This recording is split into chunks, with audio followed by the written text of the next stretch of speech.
Some of the content of Patriots Unfiltered may not be suitable for all audiences. Listener discretion is advised.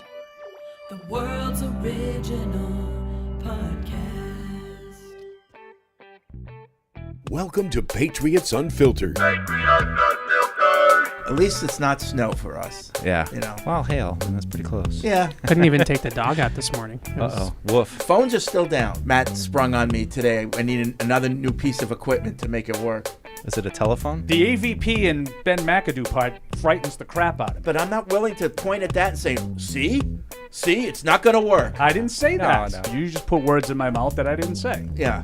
Paul, it's just going to be a disaster then. I mean, I understand what he's saying. Fine. He spilled his orange juice. That's it. We'll just pretend everything's great. It's a sign of what's to come. We'll pretend everything is the Lego movie. Well, Everything is awesome. The coaches aren't ready to teach. But why? Like like Evan said, there might be a legitimate reason for that. Not because they're all incompetent, which is what you're thinking. And admit that. Admit that. Absolutely. Okay. This is Patriots Unfiltered. Presented by Toyota's official website for deals, buyatoyota.com. All right, welcome to Patriots Unfiltered. It is Tuesday here at Gillette Stadium, and the players are here. A lot of players, obviously no rookies because we don't have any yet, but we saw a lot of familiar faces come into the building yesterday. Matt Judon and Bailey Zappi and a new one, Jacoby Brissett, all here working out, doing the first week of OTAs. So it's good to see that. Getting closer, right? Getting closer to. Wow, am I on? Yeah, you're on. Getting closer to the draft too, Yeah, which I am really looking forward to. I'm very excited done about with the that. draft. Yep. I was going to say, are you looking forward to the draft or are you looking forward to being done with the draft? Yeah. It's More the Evan, second it's thing. Paul, it's me. Deuce will be here. He's doing some reporting duties, Yes. but as soon as he gets done with that, he'll come on in. So what do we got? We got a signing, Yeah. Kyle Duggar. Extension. Yeah, were you surprised that he's not going to end up playing under the transition tag? A little bit. Yeah. Yeah, I mean, I'm not sure if I'm surprised, but I think it's a good move to extend him. But I was a little sort of not really understanding the whole transition tag thing, why they did it. I understand, obviously, what the transition tag is, contrary to what some people think. I didn't really understand, like, why you would go out of your way to try to sort of, upset him potentially. And there were some reports, Evan, you said, when we were talking earlier off air. Yeah. But Andrew Callahan had been reporting that he was disgruntled, not happy. I don't know exactly the words that he used, but same thing. So if you kind of planned on extending him, which clearly they did because, it's done, even now before OTAs even started, they got it done. Yeah, I'm kind of confused as to why they did it in the first place, but who cares? Yeah. They got to the place that I think we're all happy Yeah, with. I think their strategy, obviously they were looking for leverage. They didn't want to commit to the franchise tag because that could backfire, and I think they thought a compromise there for their part would be, the transition tag, and you do run the risk of having a disgruntled player, but they took that risk and it worked out. Right, but then they kind of gave him franchise tag money. Yeah. Which that's why I'm saying I'm kind of confused as to why. But again, who cares? Because we got to where we wanted to get to. Yep. So he's I here. think. I mean, some people might not. I know we had at least one in the mailbag this week that didn't understand it. No, and I'm not like. I think people can look at the same player and have different views. So I'm not telling you he's wrong. There was some dissension in the mailbag. Well, listen, about the amount of money they gave him. I didn't look at it as being out of whack at all. we should look at what we're hearing. We should talk about it. I'm seeing people say they were a 4-13 team and they're re-signing guys who were on a 4-13 team. So how does that make you better? But that's not looking at why were they a 4-13 team. It wasn't because of Kyle Duggar. It wasn't because Right. these guys that they're resigning. It was because of the offense, and it was because of the quarterback situation and all of that. And yes, they haven't addressed that yet. I get it. But these, re-signing Kyle Duggar, I think, doesn't make you worse. And at the end of the day, keeps guys here that what they can do, what to expect from them, and you can talk about the money. 4 years from now, it'll be a good deal. You know. Yeah, 2 years from now. I was a years little from now. More surprised than about likely. the Yeah. money when we first saw it. To be honest with you, just because I think it's a coverage league on that side of the ball, and I think that he's got some warts when he plays in coverage. But that being said, I just look at it as like a domino effect of, okay, well now if you went into free agency and you didn't bring back Kyle Duggar and you didn't bring back Mike Onwenu and you didn't bring back Hunter Henry and Anthony Jennings and some of these guys, the holes that then creates on the roster where they already have a ton of things that they need to address in the draft offensively. So I think what this allowed them to do is continue forward with the quarterback, receiver, tackle draft. And if they had opened up all these other holes on the roster, now you're even further away than when you started. So in some ways, I thought initially, it's I think the sixth most an average annual salary of any safety in the league. Now that always fluctuates and changes. I am glad that it was below Jesse Bates' number because I think Jesse Bates is a better player than Kyle Duggar is right now. But in general, I thought that you have to bring some of these foundational players back. Otherwise, you're just creating more holes for a team that has a bunch of holes. If you look at last year at the end of the season, you say, okay, in order to take a step forward, what do the Patriots need to do? And one of the answers isn't replace Kyle Duggar, replace Mike Onwenu, replace Hunter Henry. It was other things. And so, like you said, I think at least you're keeping, in that word foundation, people like to quibble with that. Oh, foundation players are better than a Kyle Duggar. I No, understand. and that's why I like this move. Yeah. I do think Yeah. he's a foundation player. He's part of your nucleus, but Yeah, it depends can I on just how you play the define other the side foundation. for because I've heard a lot of this. People being very defensive of the criticism. The criticism, you're right, Fred. I've heard a little bit of like they're just running it back with a 4-13 roster, and there's people have been very defensive about that. Like, well, the defense wasn't the problem. Well, no kidding. And we all know what the problem was. The problem was offense. Right. So instead of devoting all your resources to retaining the defense, you needed to devote some of those resources to adding to the offense. Okay, so here's where I will quibble with you. You said instead of devoting all your resources. I don't believe they're devoting all their resources to that. I think there's plenty of resources to go around, and I think they're just, solidifying what they already had in order to, to address the others. Now, I'm just talking about free agency. I'm not talking about everything else. In free agency, they've devoted very little to offense and almost entirely to defense. To a defense that everybody thinks is already great. Yeah, so unless what are you doing? unless you include Henry and Onwenu as offense. Kendrick Bourne. Yeah, I don't. Yeah. Because they were all here last year. So in other words, they really haven't upgraded offense yet. That's there's no doubt. No, there's no doubt. But they also are changing the quarterback. Well, we'll see. I mean, we hope they're going to upgrade. I have a good feeling so that far they're changing the quarterback. I'm going to guess that they're going to pick somebody with the third pick, and we'll see. Yeah. Well, I mean, they haven't upgraded yet. Yeah. I wouldn't say upgrade, but they're changing. Yeah. It's going to, and I think that people that say, well, they're bringing the same team back, they're changing the quarterback. That's literally the biggest player on the entire team. So even though they might not have, they didn't get Calvin Ridley. Like we've been over that, but you can't say that they're bringing the entire team back when the starting quarterback is going to be somebody different. There's a foundational change that they're a structural change that they're making, and but there's still the whispers of trading back.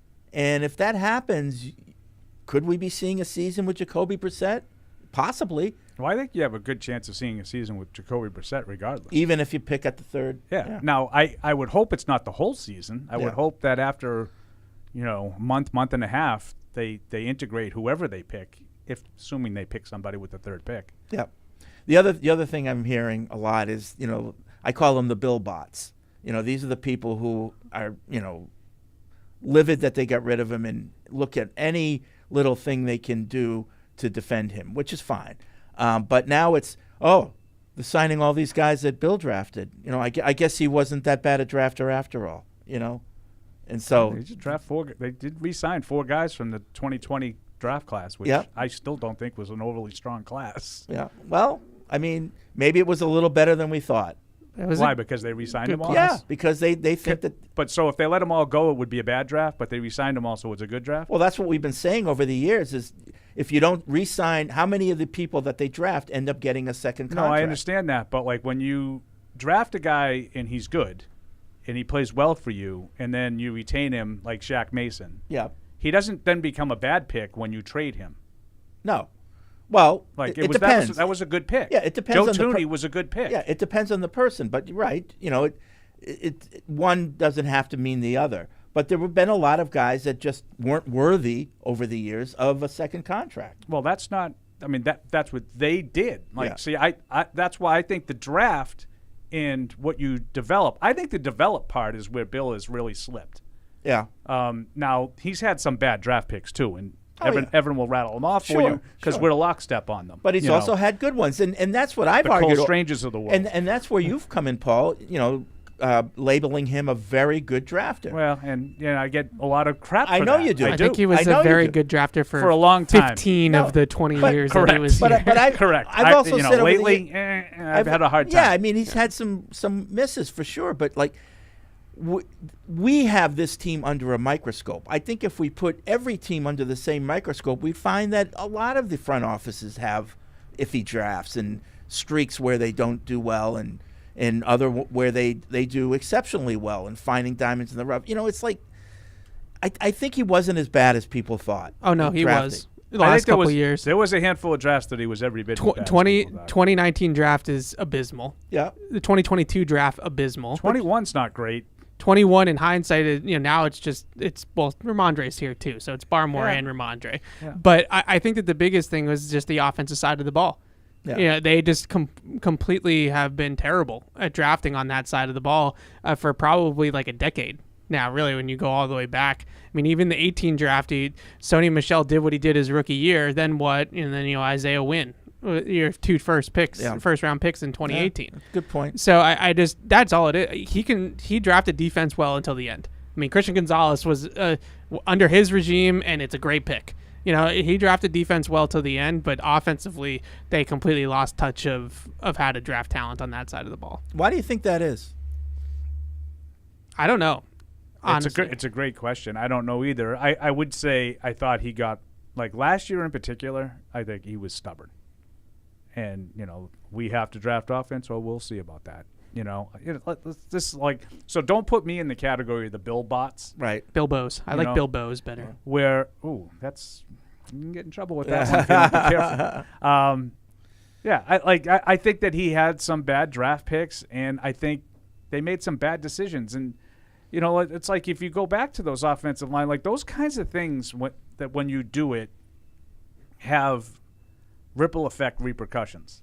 Like when you allow when you get two guards in sort of day 2, day 3, like Tooney and Mason, okay? And then you allow them to walk, what does that mean? It means that you have to then replace them. Right. And then, if you have to constantly replace guys, chances are at some point you're going to replace them with inferior players like Cole Strange. Yeah. Cole Strange having to be drafted when he was cost you potentially another good player, whoever it may be. I know a lot of people say Trent McDuffie, who was just an all-pro, at cornerback. You draft Trent McDuffie, maybe you didn't need to draft Christian Gonzalez, even though he's really good. Right. Maybe you could have gotten someone else who's really good at wide receiver, as an example. Right. So, like, these kinds of, to me, it's not just the draft pick. Right. It's They have what repercussions. what you do after it. Yep. And that's why I think the developing part and the decisions to, keep and move on from different guys. When you hear guys like Jacoby Myers say at the Super Bowl when he was talking to Felger and Maz, what was the difference? What was the offer? $1 million. Like, we lost a player who fits in our system for $1 million. Yeah. Like that, and that's on Bill. But That's on Bill. But that's where the stubborn part comes in, and also maybe the personal thing is, I suspect that it wasn't just performance, and we know he played pretty well.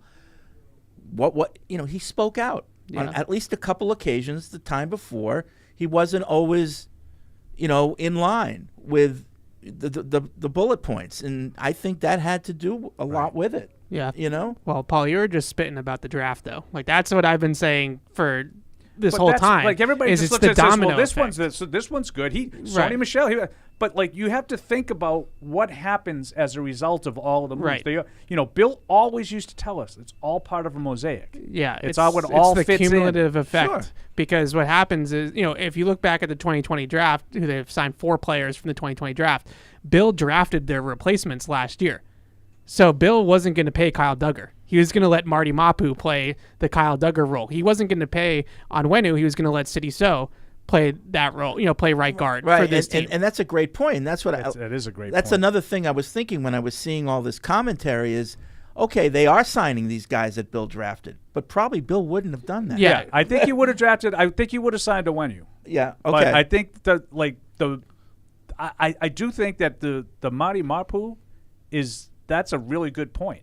And I don't know about you guys, but I didn't really see a whole lot as a rookie. No. Yeah, it was special teams, but not So on it might have defense. been another one of those. We get a good player. Oh, that's okay. We'll just replace him with a guy who's not as good. Right, and I think that that's what happens when you start doing that all over the roster. I would even though he's a little bit of a different player, I think Keon White is Anthony Jennings, Josh Uche were coming up on free agency, so let's draft another edge player and have that guy in the pipeline for when those guys leave. So, like to Paul's point, now maybe Sidy Sow isn't as good as Big Mike. Right. And now because you let Big Mike walk, you had to use a high fourth round pick on drafting Sidy Sow. And instead we waited until the 6th round to draft a receiver. Now Pop Douglas ends up panning out, but it's just the asset accumulation, of where we're putting everything. And there's no way to quantify that. Right. Because it's all subjective. It's all opinion. Evan and I are lockstep on this. We've done this many times. Yeah. But it doesn't mean that our way is the only way of looking at it. So there's no way to quantify how this guy had to get drafted here and how much better or worse is this guy than the guy he replaced. Yeah, but we do know. Like I don't worry as much about Jennings and Uche because they were no money. They were short money guys. But like you had to at some point say we got to put our foot down and we got to retain some guys that fit. Yeah. Like Onwenu and Duggar. So, Bill Bott chiming in. Oh, nice. This is Aaron. He says, it's crazy to me how much you guys can sit there and bash the greatest coach of all time. The man drafted 2 of the greatest offensive players of all time, Tom Brady and Rob Gronkowski. Leave the man alone and focus on the team now. That was 2 decades ago. Like, Yeah, I mean, we're not disputing that. I think he's the greatest coach of all time. I don't think he's the greatest GM of all time. And I don't think he's the greatest drafter of all time. I think he did a really good job in the draft. I called him a very good drafter and, again, been roundly mocked for that over the last 10 years or so. But can we pump the brakes a little bit? He drafted Tom Brady. Like, you drafted a guy with the 199th pick who turned out to be the greatest player of all time. And we're gonna put that on his drafting acumen. You basically put a chip on a roulette table and your number came up. Yeah. Yeah, Gronk, I give him some credit for Gronk. Now, again, more than half of the teams in the league couldn't have made that pick. Bill was a uniquely accomplished coach who could afford to have a second-round pick, never play a snap, and he wouldn't have had his job jeopardized in any way, shape, or form. Yep. Zane in New Jersey, completely agree with you, Evan. Bill was still good at drafting defense, but man, were the offensive picks bad misses. Not only that, but the trades as well, a second for Sanu and a third for Devontae Parker. Just awful moves on the offensive side of the ball for years now. Yeah, the trades are underrated. That's a good point, too. The Sanu one, see, I give him a pass because they were desperate at the time. I give them a pass more because they tried. Yeah. I can't really fault them for trying to get another receiver in here in 19 when they desperately needed one. Yeah, I agree. I would give less to Sanu, but the Parker one, no. The Parker one's an off-season move that you identified a guy and said, and I think to this day he thinks more of Parker than there is. Yeah. I hate to keep harping on Cole Strange. I know this is sort of my shtick to just pick on Cole Strange, but poor Cole Strange. But it's not even about Cole Strange. That's what I keep telling people. It's about the fact that they had a really good guard in Joe Tooney and a really good guard in Ted Karras and a good guard in Shaq Mason, and they let these guys walk on their own accord. And to Paul's point earlier, that now that pick has to be earmarked for replacing that player instead of adding a player to the roster that could have helped, like a Trent McDuffie. I know that's the one that everybody goes back to because that was the original pick that they were slotted in, was the pick that the Chiefs used to draft McDuffie, but there's other guys in that draft and on that board that also would have been, like, if you want to go small school, then Christian Watson was right there too, from North Dakota State, and he goes to Green Bay, and now he's, a great player and a great receiver for them. So it just opening up these holes, like, I think that's one thing that this regime is trying to learn from. So to the emailer's point of, like, let's not talk about Bill anymore, well, it's spinning it forward of, what are they doing differently, and how do we learn from those mistakes is the most important thing. All right, so let's talk about the draft a little bit because we're getting closer. April 27th, is that the date? 25th. The last day is the 27th. Right. I like the way you think. April 25th. So we're getting closer. I heard somebody yesterday, describing Drake May Merrill Hodge as a coach killer. Yeah, Merrill Hodge. What do you think of that? It's just another in many opinions. Yeah. Where is he? I don't dismiss him. What's his rationale? I'm assuming his footwork. I don't know. I assume lack of accuracy. Yeah, consistency. I guess those things. I don't know. It's like Paul said. I always get myself into trouble with this because Evan thinks everybody else is an idiot except him. But it's like they're all opinions. Everybody has one on these quarterbacks, and Merrill's opinion versus Dan Orlovsky's opinion versus Kurt Warner's opinion. Like they're all the same to me. Yeah, I mean, I don't know why in particular he is so down on him, but I know people that are just as high on him. I don't understand really how that can happen. I don't understand how two people can watch the same guy, and one think he's a potential all-pro, and the other think that he's a coach killer. Right. Like if you want to tell me, I kind of like him, or someone else says, I'm not really as sold on him. That makes sense. Yep. But a coach killer. Coach killer is as bad as you can get. Yeah. Well, aren't all of these guys potential you know who coach was a coach killers? killer? The guy we just had. That's my point, though, right? Like all these guys are potential coach killers if they don't pan out. Right. If the regime drafts Jaden Daniels and he doesn't pan out, then they're all going to get fired. Like that's to me, a coach killer isn't a guy that just really can't do it. A coach killer to me is a guy who just is so terribly bad, like has none of the tools, isn't coachable, and just obviously makes the coach look bad for everything that they're doing with him. The pick, the development, everything. I mean, you have to be really bad to be a high pick and be a coach killer. You know? Well, I kind of think Evan's right. If you take a quarterback really high and he doesn't pan out, there's a pretty good chance you're not going to live to take another one. Yeah, but I mean, good coaches survive it. Yeah, but it's hard. Yeah. Because if your quarterback doesn't pan out, you're not winning any games. I know. I think the only team that stayed the course is the Jets. I mean, that regime, Saleh, they missed on Zach Wilson, and they're still there. Well, and a lot of people think he shouldn't be. You know, or you get lucky like San Francisco, you miss out on Trey Lance, and the guy you bring in does well. And they didn't lose games. No. Like the Jets is a better example because they're terrible. Yeah. Well, now they're kind of mediocre, but throughout that, when they drafted Zach Wilson, they were terrible. They got the second pick of the draft. They earned that. Yeah, I just think it's with Drake May. I think people, if you don't think that his flaws are fixable, then you're going to be on Merrill Hodge's side of the street. Right. If you do think that his flaws are fixable, because no one's saying he's a perfect prospect.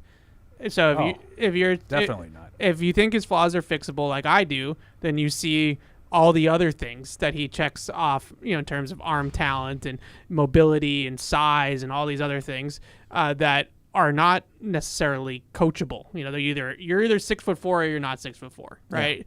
Yeah. So I think that's the difference. And a lot of these, I think, traditional quarterback analysts sit there and say, his footwork is messy and his timing on his drops is messy. And, when he goes through his progressions, his feet don't always follow his eyes. They're not always in sync. And that costs him accuracy, as Paul was saying. So if you don't think that you can fix that, then you are going to think he's a giant bust. I heard somebody say today, not quite sure what they mean, but that any of the three top quarterbacks, if the other two weren't in this draft, they would be worthy of a first overall pick. So in other words, if Caleb Williams, I kind of agree with you. That's dumb. That any of them would be worthy of being the first overall pick without the other two in the draft. Yeah, but you know what I'm saying? Like, are you saying in any draft? No. In any other draft? Or this year? No. Like On average. Yeah. Yeah. My guess is like Roma Dunze is capable of being the first wide receiver taken. He's probably going to be the third wide receiver taken if the other two weren't in the draft. Yeah. What are we doing? He's the third ranked one. But this person wasn't talking like quarterback. It's a number 1. Yeah, but quarterback inherently gets taken 1 overall as long as you have that, that talent. Yeah. I mean, in Kenny Pickett's year, then all three of these quarterbacks would be the first overall pick in that draft probably. If you're putting him in the 21 draft with Trevor Lawrence, I don't know if I would take these guys over Trevor. Let's rephrase it. They might be 2. Do you think that, forget about who they're being compared to, on an island, are all these 3 guys 1-1 worthy? Good enough to be drafted 1-1. Yeah, I think so. From a physical tools perspective, yes. They all have warts that we've talked about for the last 6 months, but from just a upside physical potential, probably. Maybe. I don't know. Yeah, it's hard. I think it's a hard thing. It's hard. Someone's trying to play a game with. It really is. But so in other words, you can't miss No, on any of these guys. I wouldn't say that. But at least one of them is going to miss, probably 2. Yeah. Because that's just the law of how averages. it works out. It's hard. Yeah.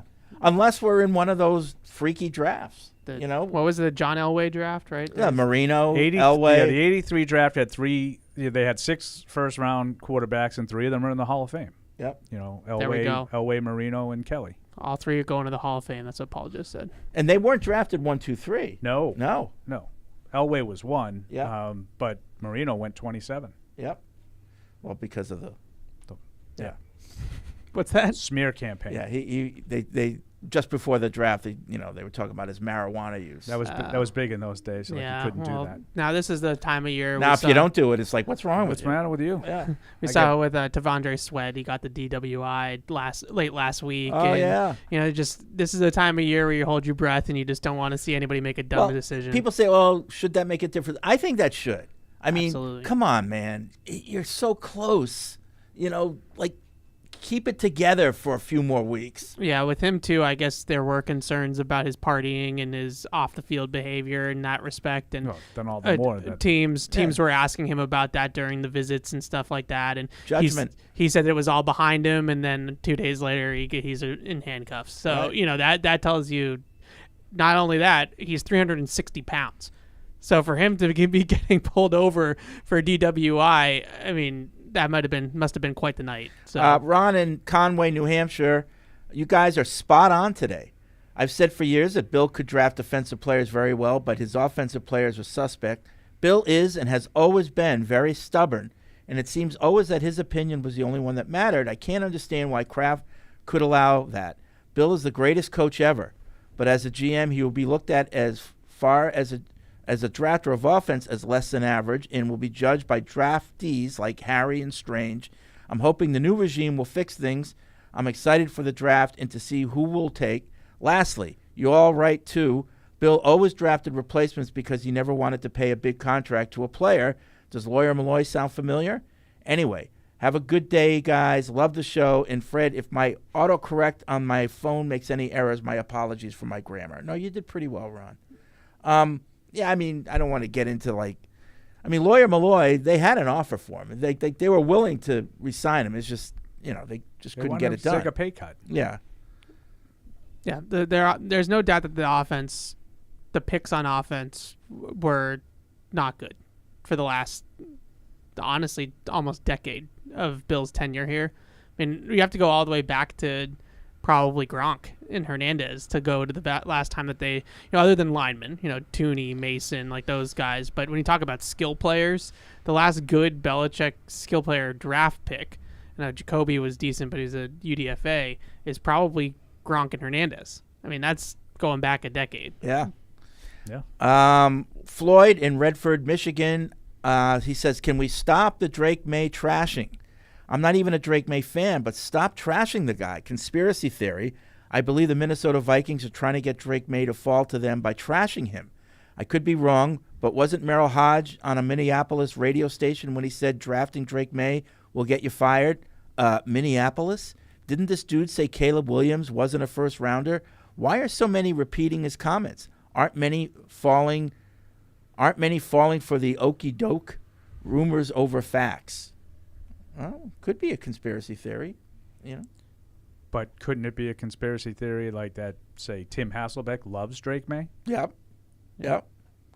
This is why they call it silly season. I mean, people have opinions on these guys. I don't necessarily think Merrill Hodge is trashing the kid for ulterior reasons. Do you? I don't know. I got to think that's what he thinks. I don't know.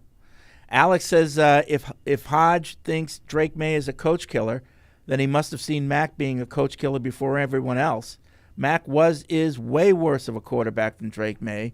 May can learn more of the mechanics that Evan was talking about. Some people speak to put stuff out there.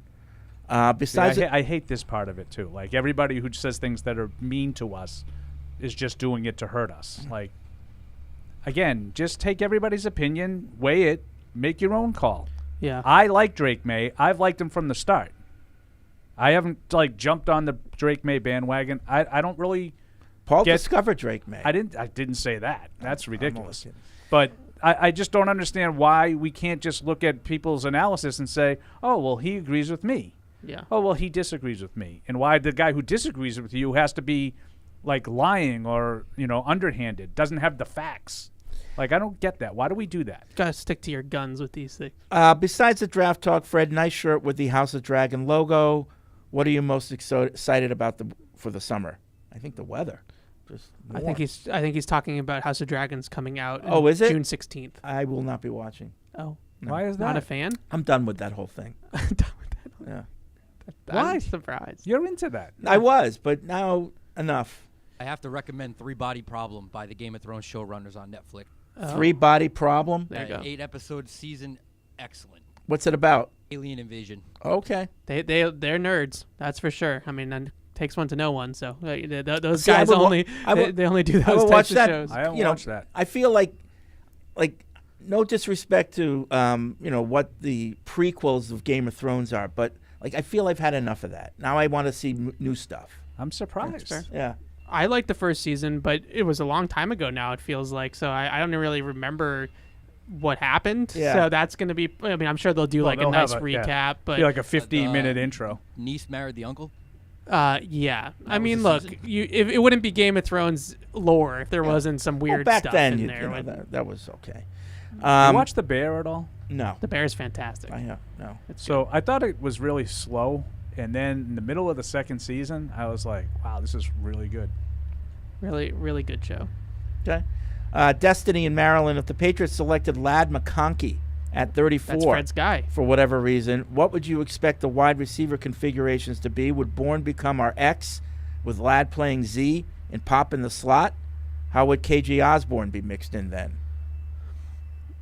Yeah, I do think that it does create a little bit of a logjam in terms of skill sets and body types. It's why I've been doing a little bit more homework on some of these X receivers, just the big outside guys, just because how many of these really guys that belong in on the inside of the formation are you going to have on one team? And maybe Ladd McConkey, I understand people that would sit there and say, well, just draft the best receiver, regardless of where he plays on the field. And there's something to that. But I think Ladd McConkey has some ability to play on the outside. I don't think he's pigeonholed just to the slot, but he's definitely more of a technician than he is, a bully ball receiver. This is not Devontae Parker. It's much more of a polished route runner. Hey, Patriots fans, if you want to see Toyota's best offers, including those not seen on TV, go to buyatoyota.com. It's Toyota's official website for deals from the official vehicle of the New England Patriots, Toyota. Let's go to the draft someday. 3 weeks. I don't know. 2 weeks. And also, here's our internal message. Support the home team. Join New England's event staff here at Gillette Stadium. Seasonal positions available in food and beverage, parking, and security. Come meet us in person at Walk-In Wednesday, every Wednesday in April from 8:30 to 6:30 p.m. Gillette Stadium, E1 entrance. You may get an on-the-spot offer to join the team. So that's tomorrow. Want to come by? Nice. Check it out. Getting ready for motocross here. So it's crazy. They just put It's down quite the hike to the stadium today. They just put this new, field down, and now they have to cover it with plywood and plastic, and they're going to dump about 1 million tons of dirt over it. Yeah. For motocross. Motocross and Monster Mash. Monster Jam. Monster Jam. Yeah, my Yeah. cousin likes We'll the sell you Monster. the whole seat, but you'll only need the edge. So it's dirt season here in Foxborough. Cool. Yep. Monster Jam's cool. Yeah. As a kid. I mean, Yeah. obviously. Yeah. Put your earplugs in. It's very loud. You go to that? No. I've been. I went to the rehearsal once. It's pretty cool. Yeah. Kids like it. Yeah, Trucks. for the kids. Yeah. More emails at webradio@patriots.com. Phones are down. What, Jules? What's that? You got food? Yeah. Oh, you want to take a break? Okay, if the food's here, we'll take a break. All right, we'll take No, a 1 minute. Oh, in 1 minute. 1 minute. Oh, okay, so we'll do another email then. This is from Chad in Atlanta. I just want to say this draft fatigue is real. However, Oh, yeah. I can't- agree, Chad. I can't remember being this excited for a draft. If they take a quarterback at 3, no matter who he is, each kid seems to have their own elite traits that everyone looks for. I like all the quarterbacks in the top 4, so whoever it is, they'll be fun to watch either way. The only thing that may bring me down would be a trade back. But hell, even if they trade back, it looks like that would mean a massive pick haul. Can't wait. So I agree wholeheartedly, top 3. I'm not sure that McCarthy has a special skill set that stands alone, but like I've said a million times in the last couple of weeks, it's because I haven't seen it. Doesn't mean it doesn't exist. But the other 3, I totally agree. I think there's a reason why these 3 guys are thought of the way they are. They have elite talent. Now, we'll see if they have elite consistency to go around, along with it. Yeah.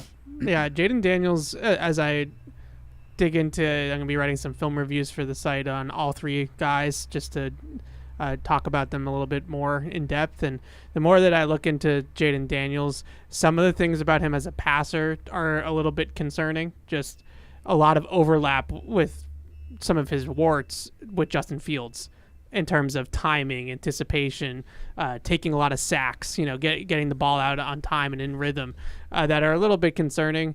But I think that he has that trump card of the athleticism and the mobility that maybe it erases all those things. So when you try to really boil it down to and nitpick and figure out, well, why wouldn't I like this guy? The only guy, I hate to kill him too all the time, but the only guy that I can't really figure out is JJ. I just don't really see that as a top 5 pick prospect.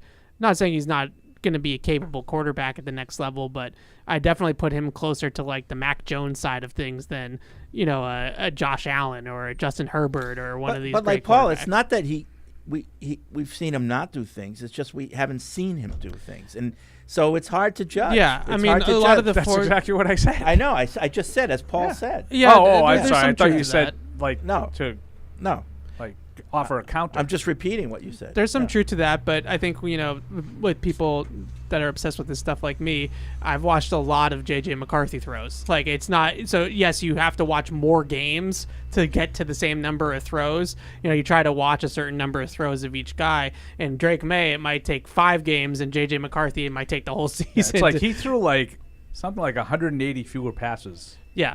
And he than had very, Drake May. very, very few passes in the fourth quarter because they are blowing teams out, so he doesn't need to throw the ball in the fourth quarter. So there's some truth to that. That's another thing. Yeah. And I'm glad you brought that up. The Big Ten, everybody craps all over the ACC, and rightly so. It's not a great conference. Can we all agree it's like the SEC and then everybody else? Like, for some reason, the Pac-12 was really good last year. This particular season it was. But in general, it's the SEC and then the other 4. Yeah, like the Big Ten they has have- Ohio State and Michigan, and that's it. right. Like, Penn State is not on their level. No, they're no. just I like to say the king of the dipshits. Yeah. Like, they're just better than those other, the Minnesotas and the Northwesterns and Right. the Iowas. And so the game that everybody puts on a pedestal for J.J. McCarthy is against Michigan State, who fired their coach, had like a whole scandal going on around their program. A scandal. And wasn't that good to begin with. And I understand that It was a really good game. He made a lot of really high-level throws in that game. But they were just coming off of a week where their entire program was up in flames, and then they went and played one of the best teams in the country. So Mike's here. Yeah, Deuce is Hi, here Mike. just in time to see Paul eat. When we come back, Oh, look at that. I We'll was get the teeing you report up. from Deuce about what he's been up to. All right, we'll be right back. If you want to see Toyota's best offers and have a first look at that, including those not seen on TV, go to buyatoyota.com. It's Toyota's official website for deals from the official vehicle of the New England Patriots. Toyota, let's go to the DraftKings commercial. Whether you're in the game or betting on the game, you'll need a game plan. DraftKings Sportsbook, the official sports betting partner of the New England Patriots, provides you with everything you need to build your personal betting game plan so you can get in on all the action while practicing safe bets. Visit DraftKings.com/responsible-gaming to learn more about all the safe betting tools DraftKings has to offer. Hope is here, 800-327-5050 or gamblinghelplinema.org. Must be 21 plus. Play it smart from the start. GameSenseMA.com. Physically present in Massachusetts. See DraftKings.com/responsible-gaming for details and state-specific responsible gambling resources. Isn't it time to get exactly what you want? Welcome to Red Hot Deal Days from Verizon, where you get your pick of our best deals. Like My Plan, where you can pick the perks you want and save on every one. For limited time, bring your own phones to a Verizon store and you can get My Plan for our best price ever. Get exactly what you want in your phone plan and only pay for what you need. Bring your phones to your Verizon store today and get My Plan. These deals won't last. It's your Verizon. What's up, everybody? Let's listen to a snippet from the latest episode of the Patriots Draft Countdown podcast presented by Bud Light. All right, we're here now talking the defensive front seven guys. We're going to include three different position groups here because, let's face it, the Patriots need offense. And I would make an argument that they need some front seven help in the not-too-distant future. But for this year, just running down real quick, I mean, Lawrence Guy departed. However, they did sign Armon Watts, kind of could fill that position. You got Keon White from last year stepping up there. But otherwise, it's kind of the same front. We know the year Christian Barmore had, Daniel Aquale, a rotational piece coming back. At linebacker, you got Bentley and Tavai. Sione Takitaki comes in. Raekwon McMillan coming back from an injury. I'm just listing all these guys off to show some of the depth. The one position I do think is a concern, though, is along the edge. And so it's not impossible to see them going in that position early on, but I'd like to just start with like the four top guys, I think, of that group, which is Jared Verse, Chop Robinson, Dallas Turner, and Laitu Latu. Four guys who all really fit kind of the Patriots prototype along the edge, could potentially make, a good three-down rotational piece alongside Matthew Judon, Josh Uche, Anthony Jennings. Still feels like they're a little light there, but Tease, they're probably not going to be able to take one of those guys. Yeah, I'm kind of looking at this like we talked about with the DBs. I hope we don't take somebody at the defensive front seven before the fourth. But Jared Verse, I mean, we saw him in Indianapolis at Kilroy. Shout out to their breadsticks. But that guy is a unit. And I said it earlier. It's a shame that we had such a tough year because you would love to see these guys on the Patriots. But this isn't what we need right now. So, but Jared Verse, top of the crop right there for me. He's actually one that I'm really high on, and I love his story. Coming from a lower level, out of nowhere from Albany, and being just a star at a level like Florida State. So.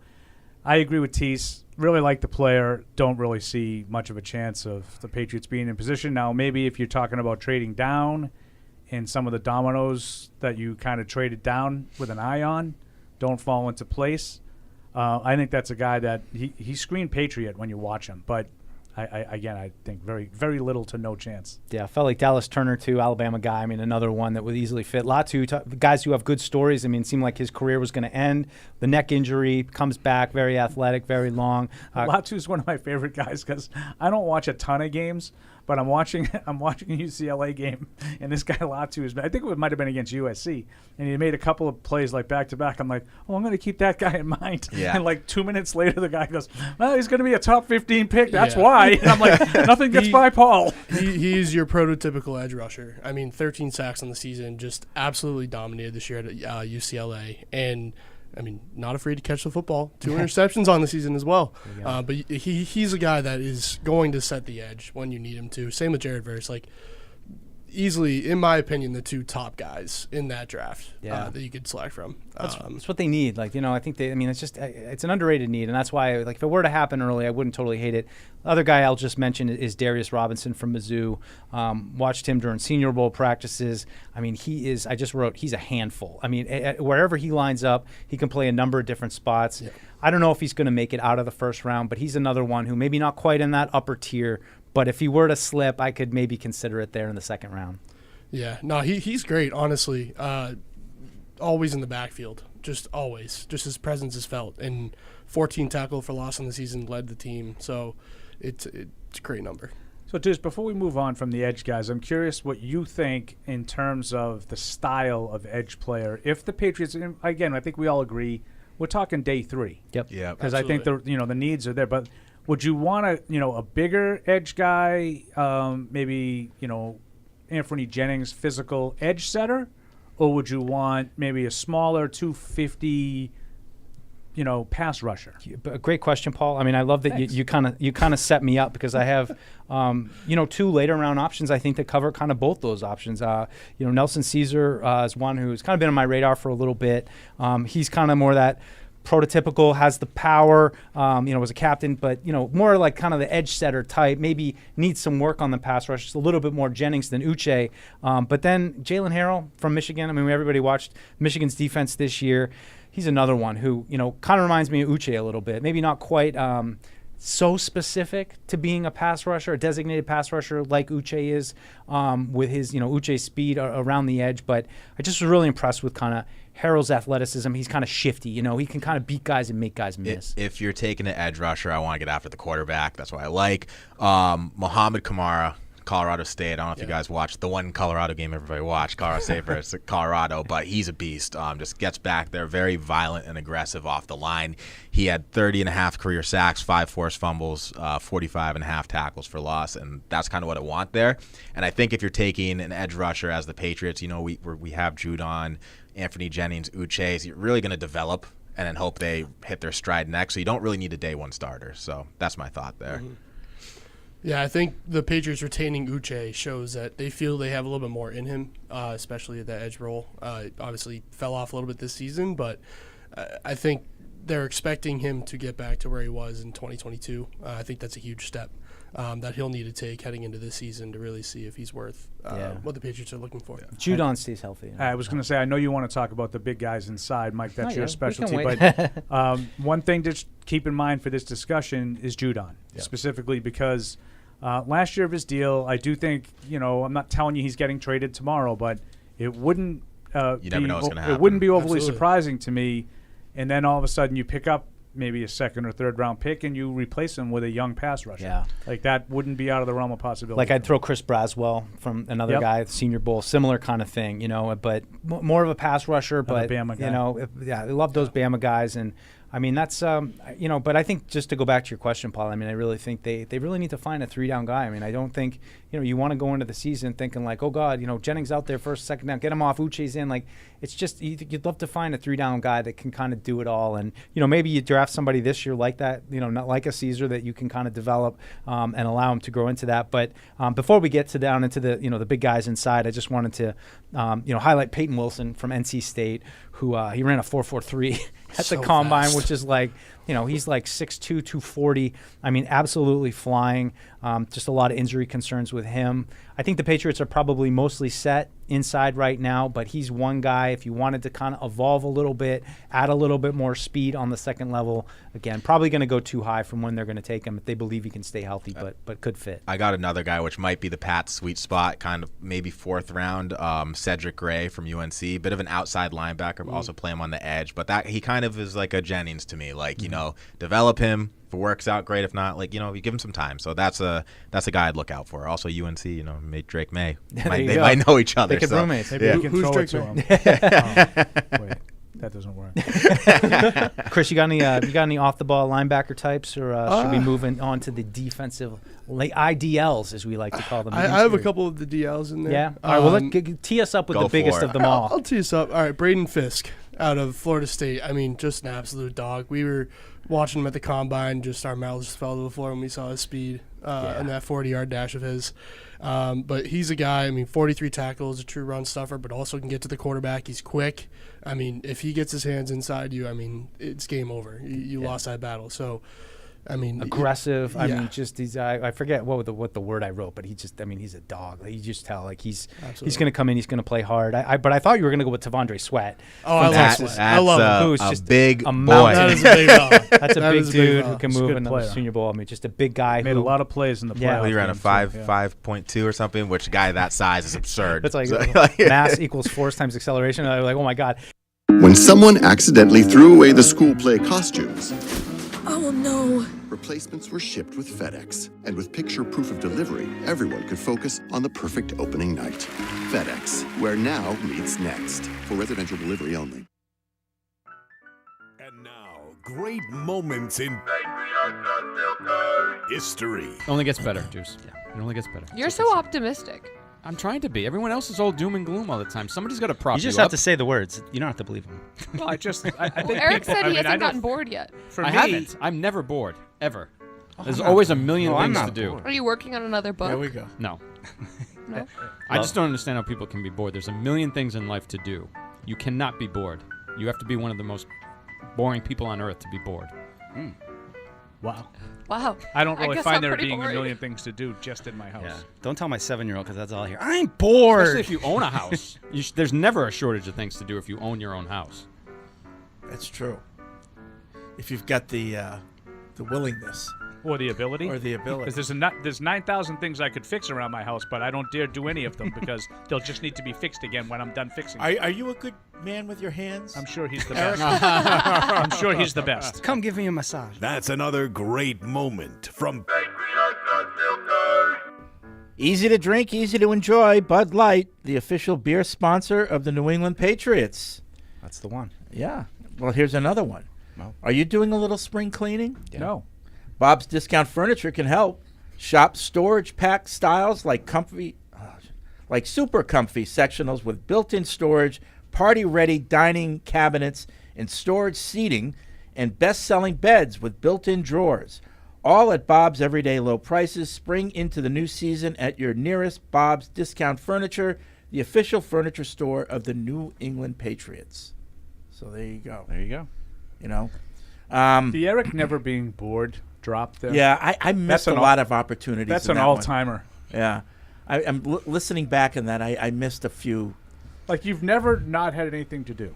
Yeah. Like in your life. I'm never bored. I kind of like being bored sometimes, right? You But need- here's There's the, nothing like me time. but here's the other thing about Eric. Like, I can that to understand yourself, him Paul. always having something to do. not that kind of me I can time. always I'm not 18. I can always understand Eric having something to do because he never finishes anything. No. So No. there's always getting something to do. You know. He's a man of many interests. I wonder how soon. I haven't heard from him in a while, so maybe we check Like in. I can understand. Like Go to you know, a you- vegan you- place together. You're thinking, well, next week, the kid's got something, Brett's working, I should try to figure out something I can do. Like to Fred's point, maybe paint a room that needs to be painted or something like that. But like I'm just talking about a pandemic hits and no one has anything to do. What do you do? Like what most people did? They watched a million shows on Netflix. No. Yep. But Paul, Blind love. and he even said it. That was some of his best time. It was during the pandemic. Oh yeah. He was home and he could paint and he would just didn't have to be bothered by anybody, didn't have to come to work. He literally loved it. He said it. He said, I thrived during the pandemic. I never saw any of his paintings. He was a painter too. I lasted By about numbers. a week and a half No, interaction. he loves being alone, just doing his thing. Yeah. You know? With his cat. Yep. I feel like that's why we do what we do, is because we're people that need to be going and doing things. Like if I had a job where I was sitting at a cubicle all the time, the pandemic was brutal for me. After like a week, I was crawling out of my skin. Yeah. Yeah. Well, then you're a boring person. Eric Yeah. said so. And, like, Yeah, how can you be bored? That's what he said to me. I I can was only a boring sit on the person. couch and watch Netflix for so long. Like it's just like I eventually. did watch the entirety of Mad Men during that time. That's It a was good. like That's 7 you made the most seasons. of it. That's a great one. It's a good show. It's a really good show, but like, it's not necessarily a show I wanted to watch in like a week and a half. Like I got through that. It was like Tiger King. I remember Tiger King and Love Is Blind. I hated too, that. Like at that time. Everybody watched Tiger King. I couldn't didn't do stand that. I did Love Is Blind. I did watch Ozark though during that too. Also That good. was good. I haven't finished Ozark. I've seen like the first 2 seasons maybe, but I haven't finished the last couple. Robert has a quick question. Do you really make money doing these podcasts? Can you expand on the subject? You hear about podcast hosts making millions of dollars per year. Well, that's not us. No. We don't make money. The company makes money. Correct. Right. And they don't give it to anybody. These reads that I Yeah, do. we don't do that for fun. That's Believe it or not, we sponsorship make dollars. money when I read. But some podcasts do. But there are thousands of podcasts out there, and thousands of them don't make any money. No. Yeah. I did one for a long time that made never any money, but I mean it's easy. It's easy, right? Like you just talk. I mean, so it's like this never feels like work to me. Like it's always like, what'd you do today? Well, I did the podcast. That didn't really feel like work because you just They agree. You talk for 2 hours. Yeah. The ones that are making money are the celebrity ones that get good guests. Although Edelman's been killing it lately. He's great. You know, He's a celebrity. Yeah, he's a celebrity. He just had Ty Law on. Now he's got Ty Law. He's just running through all the old Patriots. Yeah. So, no, Has Brady been on yet? I don't think so. Does anybody know any details about that? Like his podcast? Like, does anybody listen to it outside of like Patriots fans? Well, he does good promotion for it. I will say, if you hated the Dynasty, then go watch Edelman's podcast. You'll get all the stuff that you wanted in Dynasty. Yeah, I'm just curious if anybody other than us is Right, interested. that's a good question. I don't know. But it seems like they're pumping out the content, the video, and I mean everything with that podcast. Yeah, the Twitter account is very active. Games with names. Reply to people and stuff. Yeah. Yeah, there's some good podcasts. So you out guys there. get tweets from stuff like that. Yeah.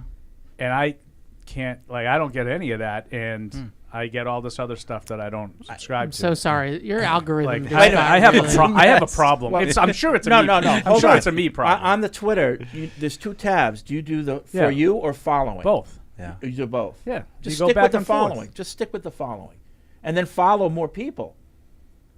I mean, How many people do you follow? I don't know. His. Yeah. They got him. It's the hard for you. algorithms got him now. I know. I Can't feel go back. bad. He's got an evil. Bangkok's got him. It's exactly what I was referencing. I can't let those go. How many am I following? 413. That's a good amount. 413. Right? Yeah, Oh, that's that's a good not- amount It's of. pretty selective. We gotta get that up. Yeah, we gotta get that. Oh, you guys. I'm around I don't know. 1,000. I want to say. But I'm not. But I don't have like. Again, we'll go back to Eric. I'm boring. I don't have the interest that specifically that you have. On Twitter? Yeah, you probably have like all kinds of But- Hollywood types. Oh, All right. no, but let me You ask. like doing show running and whatnot. No, but Paul, do you follow everyone that covers the Patriots? Not everybody. No. Do that Why? because you I want don't your want that- algorithm. But that's You the stuff I don't want. I know, but it's not about reading their stuff necessarily. It's just No, that- I get more Patriot stuff than I want. Is my point. I Okay. want to cut back on. But you the, said like, you don't get Julian Edelman. Well, I don't get that podcast thing. No, I don't Games get with that. names. You're big with the Fenwick kids, like getting scholarship shout outs. So you must get a lot of that stuff, like Fenwick stuff, Fenwick I do. athletes. I follow the Fenwick stuff, and I do like to try because. Please don't make fun of me for this. This is going to sound really arrogant. Like here we I go. feel like when those kids are they're like 18-year-old kids. They look up to you. No. But they probably have like 40 followers. I have 40,000. So I feel like if I retweet them, people are seeing it. No, that's good. That's Like, what you want to do. Again, I get it. You guys can make fun of me. No. It sounds like obnoxious. You're an enabler. They're my son. They're all like He's a sort of groomer. connected to me in some way. They're my son's He's a groomer. friends, See that tweet and I put up about I'm it? happy for them. Yeah. And I'm happy to do it. But I do. You're right. I do. But do you that. should also follow every other team's account. oh, jeez. Oh, No, I can't do I don't that. even I do don't that. have. I do. Some of them are annoying. I don't have. But it's about even a the little algorithm. It's not about them. Listen, his algorithm's all messed up, but like in a good, like it could be worse. But if Paul. there's- like there could be things on there that you don't want. If there's somebody out there complaining about a ref, it's in his timeline. It gets so Tamara's not here to talk about the women's college basketball. Right. Her ref complaining on Sunday was The- legendary. I will say Zach they Edey. completely handed that game to South Zach Carolina at the Edey- end of the game. Yeah. It's like they just decided there's no way we're letting her lose. Like Don Staley was yelling at the refs the whole game. Yeah. In the last 5 minutes, they just said, every call is going to – I mean, I don't think Iowa was going to win anyway. I don't think the refs cost them the game. So let me just state that up front.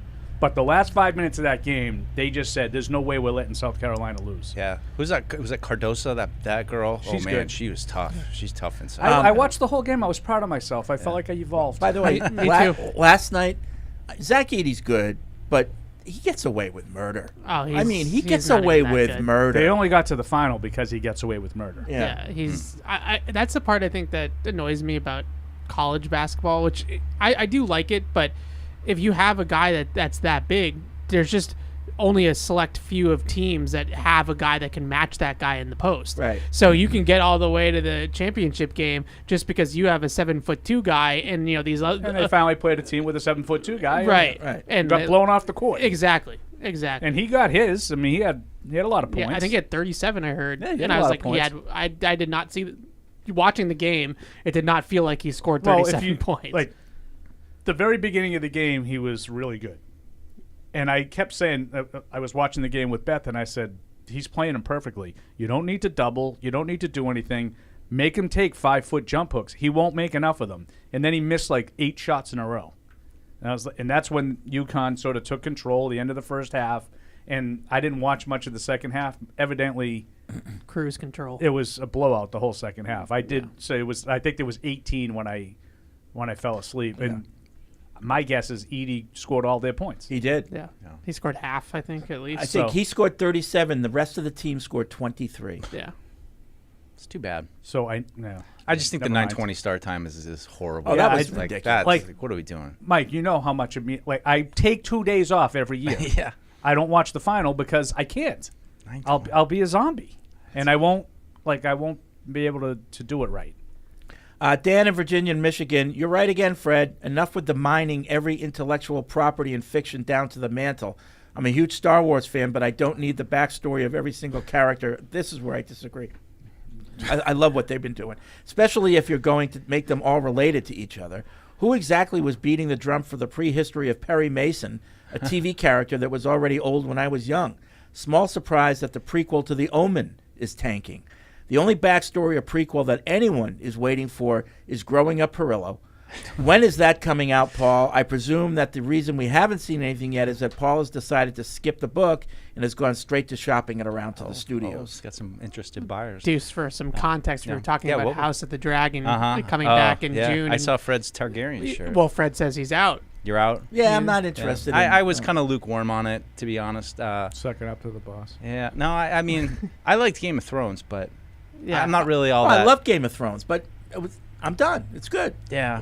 I'll leave it. You know. because I'll now keep it's just I like season 2 or season 1. I just think Game of Thrones, the way it ended so poorly for me, that at least this kind of all right. I can forget about how awful the last season of Game of Thrones is and start with something a little fresh. It's very rare, like a show of that magnitude can have the perfect ending, but Curb Your Enthusiasm. I haven't seen it, but I heard the finale was brilliant. Yeah. Well, it's also something to do with it's their Seinfeld. second chance at a finale, right? Right. Because he kind of stopped doing it. really? A few, you know, okay. yeah, it like came back, but yeah, the Game of Thrones final season I'll never get over. I didn't think it was. I didn't think it was that bad. Oh, it was that bad. I didn't think it was that bad. I didn't. I don't know. I just thought, like, at a certain point. I thought there were some epic scenes, like when the Mountain is, fighting Dog Patch, whatever his brother, and then sorry everyone, and then Dog Patch, and then the scene where the Hound and the Mountain, the scene where he kills her and the dragon comes and takes her away, Yeah. just like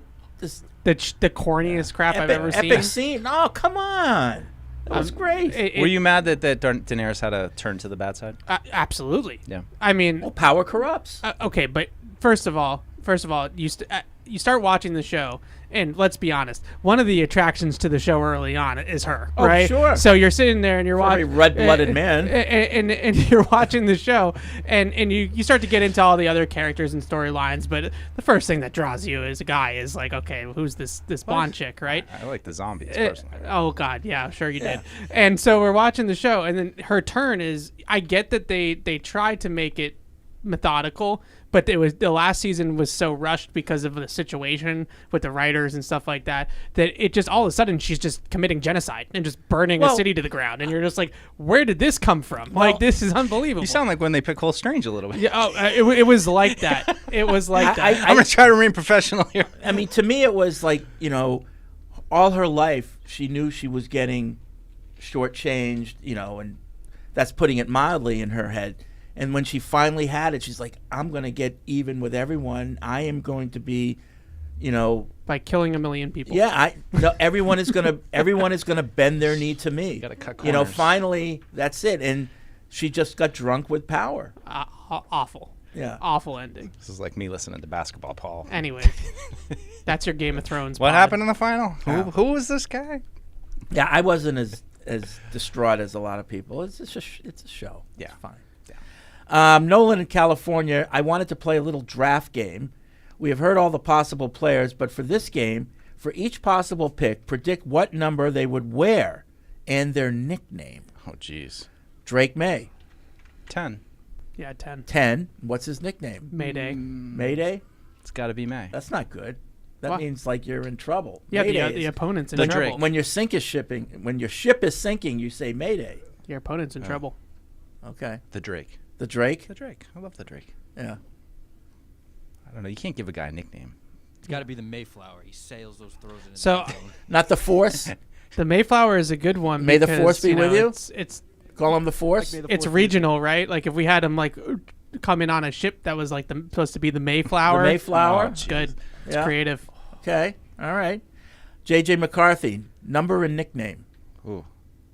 We're single digits in college, right? I want to say like 9, right? Yeah. Yeah, 9. 9. 9. Yeah.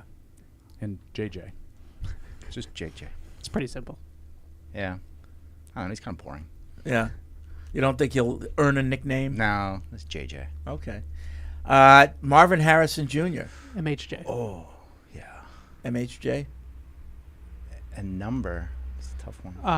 Can't give him 18. He wore 18 in college, You right? got to be 88. 88's a good one. For 88 him. is I good. like 81. Yeah. Good Yeah. receiver numbers. Should be open. Joe Alt. Oh. It's got to be 76 or 77, I feel Yeah, like. he's a 70s for sure. Yeah. 70s number. I think he's just Joe Alt. That's what he is. Alt. Just Joe Alt. Alt. The best linemen have one syllable last names. Joe Thomas. Yeah. Joe Well, Alt. that's 2 syllables. So there you go. Thomas. Yeah, right. The greatest left tackle of all We'll time. clap it has out. two. Okay. That's it. Those are the only players he listed. Oh. That was fun. Next, I remember Andy trying to make G-Force happen for Gronk when Gronk first got here. And I remember Andy being like, G-Force. I'm like, why are you making it like Gronk? It's Gronk. He already it's has so one, easy. right, yeah. No, G-Force. Remember him trying to Yeah. Didn't work. No, it didn't this day. Oh, Gronk. You can't get a better nickname than Gronk. Oh, my God. Yeah. Perfect name. Or like Deuce. Yeah. Well, you guys tried to call me D-Train for a while. Well, I really wanted to call Dontrell Willis? I really wanted to Sexual call you assault. sexual assault. Yeah. That was a good one. That was a good one.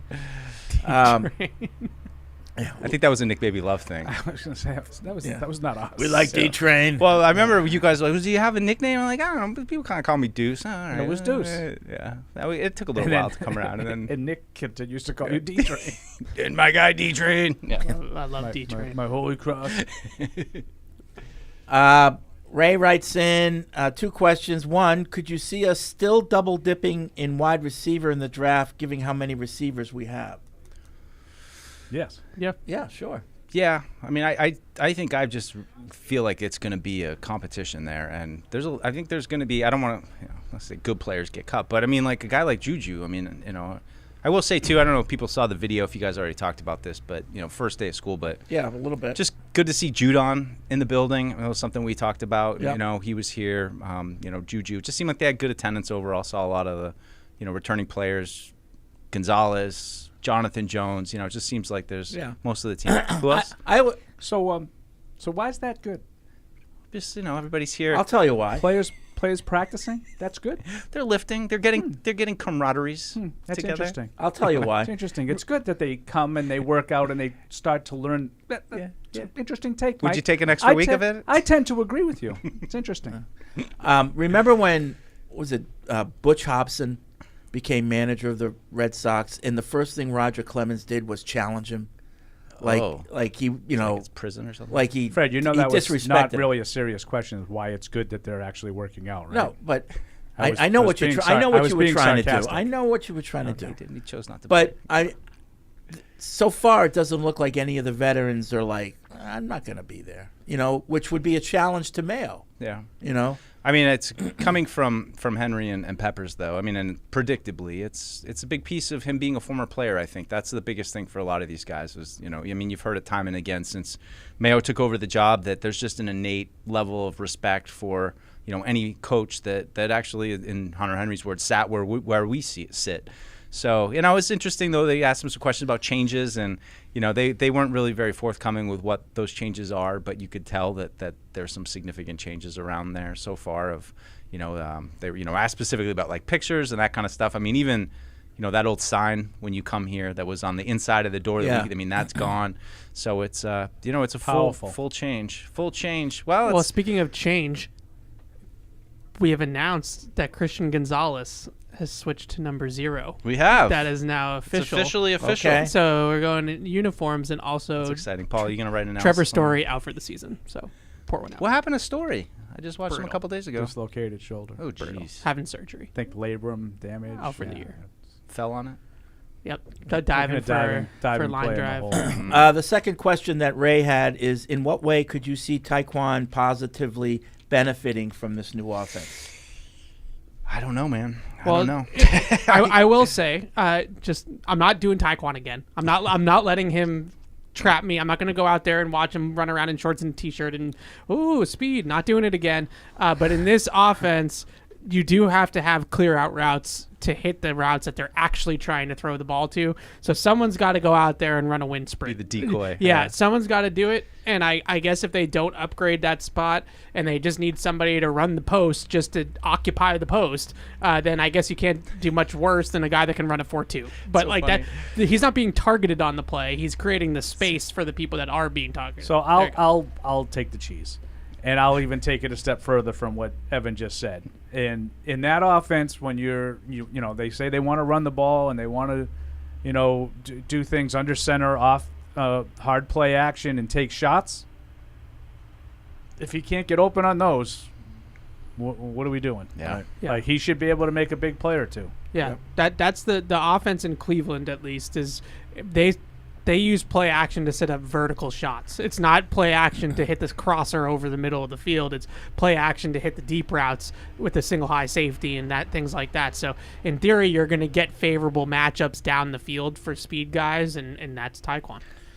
Ford in Savannah says number 3 overall picks have worked out well for the region with Jaylen Brown and Jason Tatum. Now we have another potential promising pick in Drake May. However, I could see likely busts in the top 2 picks if it goes Caleb Williams and Jaden Daniels. Caleb Williams because the Bears and Jaden Daniels might end up like RG3 in Washington, who was a sensation until he forgot to slide. I believe that Drake May, as the lucky number 3, has the potential to be the best pick and lead our franchise towards competitive success once again. Yeah, not to nitpick, but he injured himself sliding on bad turf. That's how he originally got his knee injury. Has there been a good RG3 30 for 30 style doc on all that? Because that'd be fascinating. He's really good with them in the media, so I'm sure he would be good at talking about it. I'd watch that. I remember just like them drafting Cousins too at the same time. Like there was just a lot, and then Cousins when Cousins came in, he was great his rookie year, and yeah, a lot going on with that. And I mean that was like the Shanahan thing too, right? It was all those guys like McVay. Shanahan ruined him and everybody. Yeah, he insisted on playing him when he was nowhere near 100%, and then he hurt himself further on that terrible turf. Stylistically, and I know, I try to compare people mostly to current quarterbacks because I know people my generation and younger probably don't remember RG3 very well as a player, but I think Jaden Daniels stylistically is the closest to RG3 than he is to, let's say, Lamar Jackson, just in terms of the way that he runs. Like, he's not Lamar is slippery, like he's elusive. Jaden Daniels is more straight line explosiveness. So I would say that RG3 is probably a decent comp and size comp too. I think his rookie year, Thanksgiving against Washington, he absolutely destroyed. I think that's the game that kind of stands out. If I'm, you know me, I probably For RG3? Yeah, like he was just so explosive, and they couldn't stop him. Dallas couldn't stop. I think it was that year on Thanksgiving. They just couldn't stop him. Grant in Minnesota, you guys playing that little rookie numbers game made me think, is Slater's number retirable? I know people hate that Gronk's 87 still gets used from time to time, and I'm wondering if you guys feel that way about some of these recent player numbers, great player numbers. I'm anti-retire numbers. Yeah, I mean, not in football. No, I think it's still fun to see those numbers continue to get circulated, and I mean, I'm with you. I think like retire 12 and then like put everything else back in. That's how I am for all sports. I think it needs to be reserved for special, like really, really special occasions. But that cat's out of the Well, bag. the problem with the Patriots, they started doing it before they really had anybody. Right, They right. thought those people were special. Yeah, you have and no then they idea. saw what special is with Tom Brady. It's like, oh, wait a minute. Right. Maybe those guys weren't that special. Yeah. I don't know. I feel more honored when the numbers are still being seen and you can talk about those players still. Like I'll use 50 as an example, and it's been a little bit of a dry spell for that. But going from like Vrabel to Ninkovich, and even with 55 too, a little bit with that one. Just You those even numbers mentioned, like 54. 54. Brewski, Hightower. Perfect. Yeah, I think like I look at 24 for corners. You have Law and Revis and Gilmore, and I was kind of hoping that Gonzo would take 24, to be honest, just to continue to pass the torch. Yeah. That sort of thing. Like I think that is cool. But it's like you're never reminded. Like 55 at USC. Yeah. Right. As the resident non-number guy. Yeah. I agree with that. I think it's better when they stay in circulation and you have sort of a tradition with a number. Yeah, it reminds you. I mean, think like 20. It's like who realizes that, what 20 was or 12 why. is different. Right. Like, and every franchise has, I don't know, a half dozen guys that are different. Mm-hmm. First of all, Hall of Famer should be minimum accomplishment. Right. Should be the Celtics get a lot of heat for that. Yeah. And almost every one of those guys is in the Hall of Fame. Yeah. I did that a few years ago with the Celtics because I looked up one night at the game and I was like, how many? It's ridiculous. But you go through them and they're like these kinds of guys are Cousy. kind of all worthy. I think there's like 3 or 4 of them that aren't in the Hall of Fame. Yeah. My boy Reggie's one of them. By the way, JJ wouldn't be able to wear 9 because Judon has it. Oh, but good I point. think, but I think you guys said some single-digit numbers for him, and I agree with that. I just said that's what I think he wears at Michigan. It is. Yeah. But Maybe it's 6 now. 6 open. So there you go. Aaron said that Joe Alt's nickname should be Joe Alt Delete. Not bad. Delete your Not pass bad. rush. Not bad. I like Not that. bad. Not bad. I'll Yeah. delete your pass rush. Yeah, I like it. Well, that's yes, Mike. Thanks for That's the joke, Mike. I got Thanks. you. I just had to spell thanks it for out. explaining it. Thanks for mansplaining. Humor. Appreciate it. Rich in Newfound Lake says, curious how you feel about the role of Matthew Slater type players moving forward with the new kickoff rules. So how will it affect core special teamers? They're gonna be Guys, some more that's all they do. Yeah, I mean, there's probably a real deep dive there. I always thought Slater more on punt team where he could use his speed to get down the field and cover the kick. But I wonder if you have as much, maybe you're skewing a little bit more away from guys who have long speed on kickoffs for the ability to get down there, and maybe you need guys that are a little bit smarter and maybe a little bit more better tacklers because you're not going to, really you're kind of in a tighter window. It's not like you're sprinting down trying to angle a guy. It's more you're almost holding your gap like you do on defense. We have to see it. That'll be the most telling thing. It's something interesting to watch this year for sure. Yeah, I think there's a chance that, and I'm not normally the special teams guy. I leave that to Barth on Catch 22. Like I don't do special teams, but this actually does intrigue me because it's something different that we're gonna have to see. How do teams scheme it? Like how do you coach against it? And I think we're gonna see a lot of it in the spring and the summer out at camp practices and stuff like that because they have to practice it and they have to figure out how exactly you're going to do it. And you look at the XFL and some of the other leagues it's been in, there's reverses, there's like rugby style pitches, like there's different things for the return team too that maybe you put Rager and Marcus Jones back there at the same time and then they have options to pitch it to one another or reverse the field or whatever. There's all sorts of different things that teams have done with it. So I think that part early on in the season, like in September, there's a chance that there's a lot of returns that go. Don't you feel like they're going to sky those kickoffs like inside the 10, like to the moon, to give them as much time as possible? Yeah. Like they're like, I agree with what Evan said. I don't really know exactly how it's going to unfold, but I think it's going to have unintended consequences. I think guys are going to get lit up. Yeah.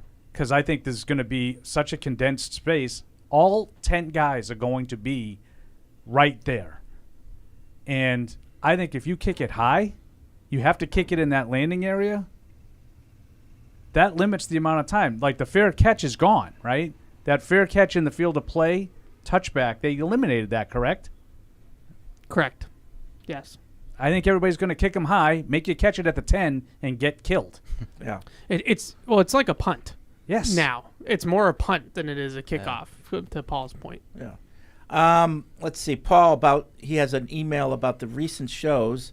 The recent shows with the phones out of order have been amazing. The dialogue among you, the emails and reaction to them, and the characters that you are make a phenomenal show/podcast. The boss, the local charismatic scribe, the straight man, the rain man, with the bonus when ladies participate is becoming your best iteration yet. So who are these people? I mean, I'm the boss. Who's the local charismatic scribe? It could be any of you guys. That's me. And who's the straight man? Mike. Mike, and you're the rain man? Yes. Okay, because I would say Paul's a rain man too. Oh, no. With his memory. No. No? Sometimes.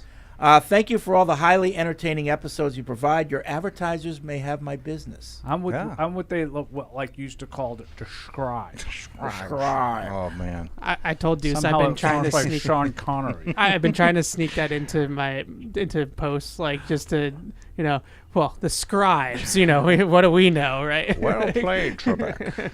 Ryan in Nebraska. Paul. Ryan. You've been saying lately that if you like a player, take him and don't trade back hoping to get him for better value. In your mind, how does that vibe with your other stated belief that BB should not have taken Strange because he could have been gotten later? Can you explain the conditions? 5 rounds later, not 8 picks later. That's the thing. No, Paul. He was going. There was a team in the 30s that really wanted him, Paul. That's what I've been told. I mean, 8 picks later, he went off the board. Yeah, like, that's the difference. Like what I'm saying is, if you like Michael Penix, and you say, well, I'm just going to trade with Minnesota back to the 11th spot and take Penix, don't run the risk. Right. For 8 picks, just take. And I understand the value. It's a risk reward. The reward is I get Penix plus somebody else. I get it, but to me that's not worth the risk. I'm sorry, all due respect to everybody involved. Cole Strange is not the same thing here. Right. Like a lot of people thought he was a day 3 pick. Early day 3. To the point where the defending Super Bowl champion coach was laughing about it. And he on was national laughing TV. about it, regardless of what he said. To backtrack that, he was laughing at us. Yeah, Sure and he should have been. I know. They might have been drunk too. I agree. They sure were. Well, they were. I confirmed they were drunk. I talked to somebody about that. Oh. Yeah. Scott in Virginia. A point was made on the Rich Eisen show about McCarthy that I hadn't heard yet. Rich Eisen, really unbiased opinion on J.J. McCarthy. During Andrew Luck's first season at Stanford, that offense was run very similar to this year's Michigan team. Luck really didn't sling it like he did the following 2 years when it seemed like the offense was more in David Shaw's hands than Harbaugh. How much stock do you guys take in Harbaugh's coaching style when grading McCarthy? Some. Yeah. Definitely. Now, I don't think that he just ran the ball in San Francisco. Now, he did run the ball. They had Greg Roman back in those days, and that's when they made the transition from Alex Smith, who ran a lot more in San Francisco than he did later in his career, and then he turned it over to Kaepernick. Yeah. So he wants to run the ball. I don't think anybody would really argue that Harbaugh believes in running the football and being physical up front, but I think they threw the ball less last year than he has in the past. Yeah. The volume of the throws doesn't bother me all that much, because when I watch these guys, I'm more looking at the traits of what can these guys do. I think other people look at it differently, and that's fine. It's just they look at what situations, like what was this guy in this game at this moment, and stuff like that. I don't necessarily think that stuff translates from college to the pro game.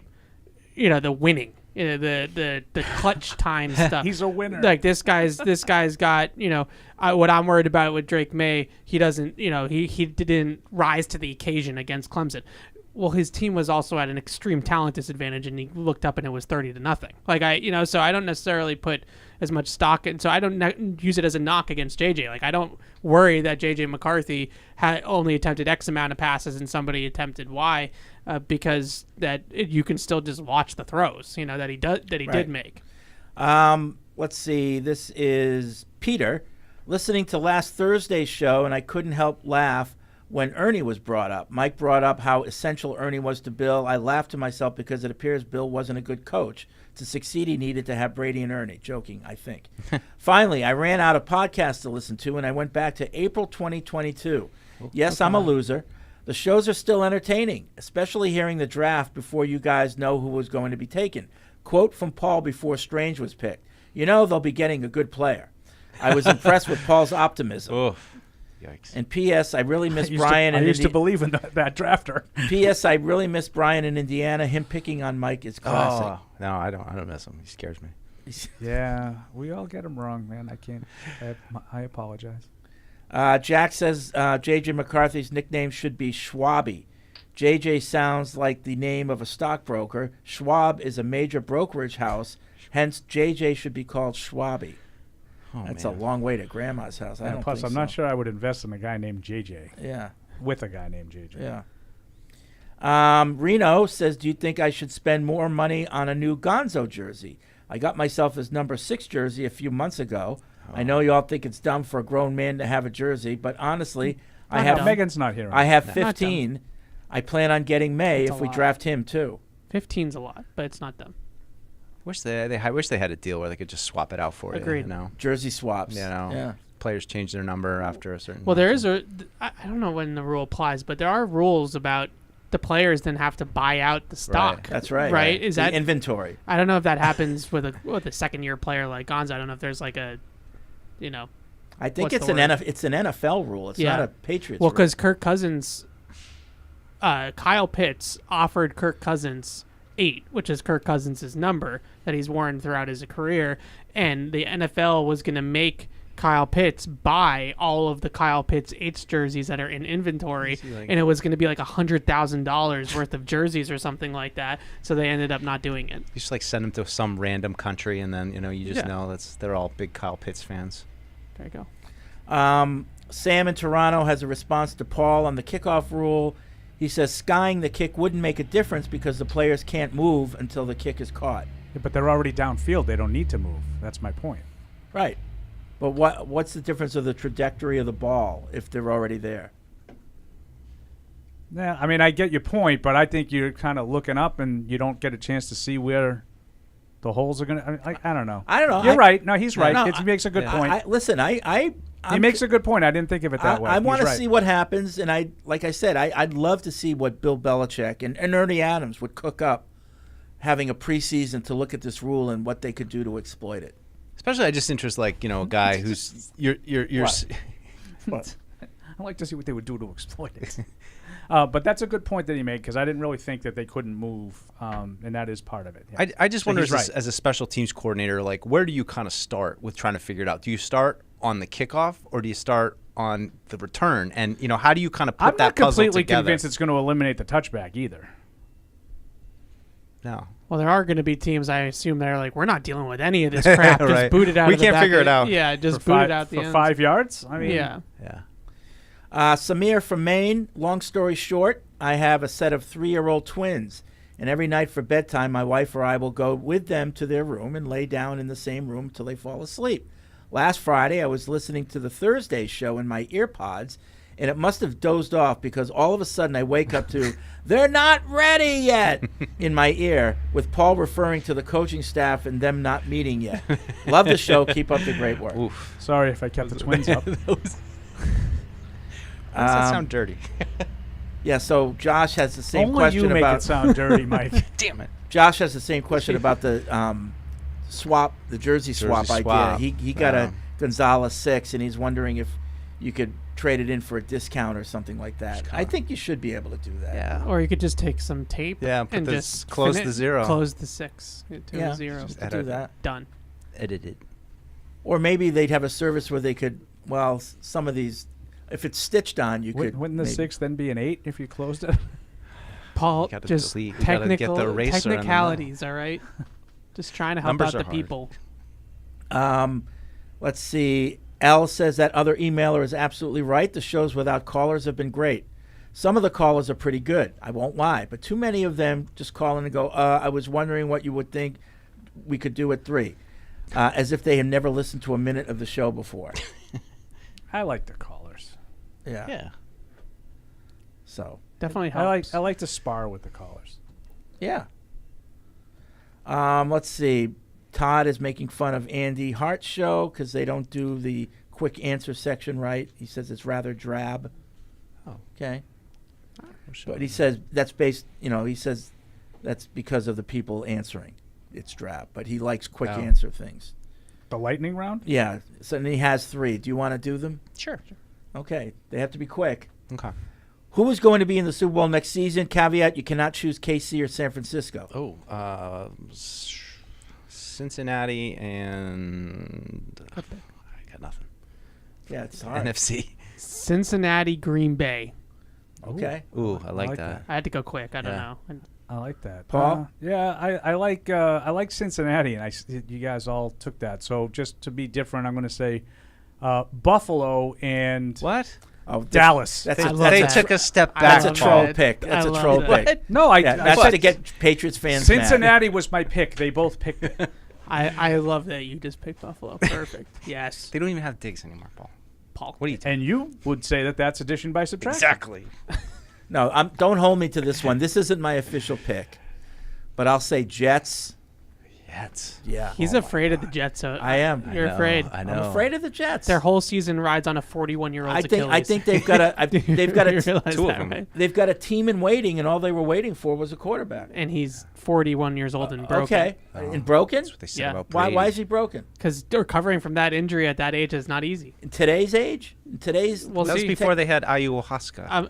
I'm just. I mean, I hope you're right. I'm just defending the wall. I hope he comes out and falls flat in his face, but I got a feeling he's going to be just okay. Just to be clear, my pick of Buffalo means don't. Oh, third. Here we go. It means I have them at best third in the AFC because I couldn't pick Kansas City. Yeah, right. And Don't bring logic into this. You I picked didn't the want Bills to win the Super Bowl. I didn't want We to all pick heard it. Cincinnati. So Buffalo will be my I third like pick. Fred's. And I like that one I am a lot. wholeheartedly. I do not believe Buffalo is done. I think that's dumb. I know. No, I agree with you. Josh Allen. I think though that your thing, Fred, like that's going to be like the Peter King, like my Super Bowl pick, the Jets. Like that's going to be it'll a be popular something kind outside the Houston will be his pick. Right. Yeah. Houston There will you be go. his There pick. you go.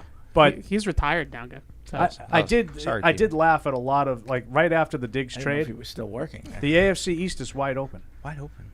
wide Okay. open, Paul. Okay. I mean, it's wide open for Miami, Jets, and Buffalo. I would Sure. say door open for Jets and Miami and Yeah. Yeah, We'll see where the Buffalo Patriots end up in a took couple probably a step back to the pack. All right, this isn't much of a lightning round, but because we're only on Oh, question right. 2. Oh, but crap. I forgot about It's the not lightning lightning. round. which quarterback in this class will have the best career? Caveat: you cannot choose Caleb Williams, Drake May, or Jaden Daniels. Michael Penix. That's who the emailer picks. Joel Milton. Okay, Barth. All right, never mind. Michael Platt. I think Penix is that one makes the most sense out of Blowing the B level people. blowing teams away with his mental acumen Yeah. and leadership. Michael Who? Penix. Penix? Yeah. He's right. He has to write the plays on a Yeah, mirror. right. I mean, Blowing them away, Paul. He can't remember the plays. People he has just to have write them never down. seen that level of leadership in their lives. I like Penix. Yeah. Me too. Yeah. I'm just teasing. I could see I think it. he's the best passer. I said that about 2 months ago. I think he's the best passer in the draft. Finally, which subpar NFL team will be over 500 this season? Well, you already got my answer. Patriots. No, Oh. I said the Jets. Oh. You know, Oh, I get you. Who's going to turn it around? Yeah. Atlanta. Atlanta's a possible. really good That's pick. a good one, pick. dude. It's a really good pick. Yeah. I'm just gonna say Atlanta too, because I'll say Chicago. for me. Oh, you like Caleb that much? No. Oh. Oh, I no. just wanted to take someone different. Zach in Springfield. Speaking of jersey swaps and merchandise, is it true that the Patriots sent the 19-0 merchandise to third world countries? I think believe it's that's true. I believe that's the way it works. Yeah, all the Super Bowl runner-ups already have merchandise created, and when they lose, they send it away, for free to people. Did you guys have a bunch of PFW covers that you had to send elsewhere? Who wants to know? Yeah. Who's asking? Where did those end? No, Deuce. We wait till the game is Deuce, over. we to don't create print those. that until the game is over. Right. And matter of fact, we wait 10 minutes after the game is over before Fire Fred, up the printers. Fred gives the go-ahead to get them We have an printed. on-site printer that does it right after There was the some game. shredding going on after Yes, that. we made sure we kept a hold. Wait, of was a- that the no of- socks thing? Yes. Yeah, okay. Of a box full of Right. things that might indicate a special season. Right. Special. A season to remember. Bradley writes in, JJ never had the luxury of great play calling, especially on third downs. He's great at play action over the middle, 20 to 30 yard zip passes, also excels at passing to tight ends, and over the middle needs to improve with touch plays. Well, there's no punctuation here. It's a run-on sentence. Yeah. And literally, there's not a period to be found. So I don't know. He thinks he could be good. I think he could be good. I just don't think he doesn't have the physical upside to me to be a savior. Like I don't view him as like that guy is going to be the Patriots CJ Stroud, that we're just going to draft this guy and all of a sudden we're going to go from a 4-win team to a playoff team and everything's going to be great. Yeah. If you're the Minnesota Vikings and you just need him to distribute the ball to Justin Jefferson and Jordan Addison and TJ Hawkinson and all these players, then I think that he could be really a serviceable, functional starter in the league. I don't think that he's coming here and changing the fortunes of the franchise. Right. That's it. Mike in the OC. What's Yeah. that? Orange County? Orange County, yeah. Okay. Welcome to the OC. I wanted to ask why there has been no chatter or even rumors that there could be a trade up for Chicago's pick. Is it just a foregone conclusion that Chicago will not trade that pick under any circumstances? I would think so. Pretty much, yeah. Yeah. When you trade Justin Fields, you're basically making that declaration. Living here in SoCal, I'm a little biased in wanting to trade up and take Caleb rather than be at the mercy of whatever quarterback is left over after Washington's pick. Yeah, I get that. Deuce and Evan have gotten me hyped for taking May if he's still available. However, when I watch Caleb Williams, I just see Patrick Mahomes' potential, and I want that potential on our team now.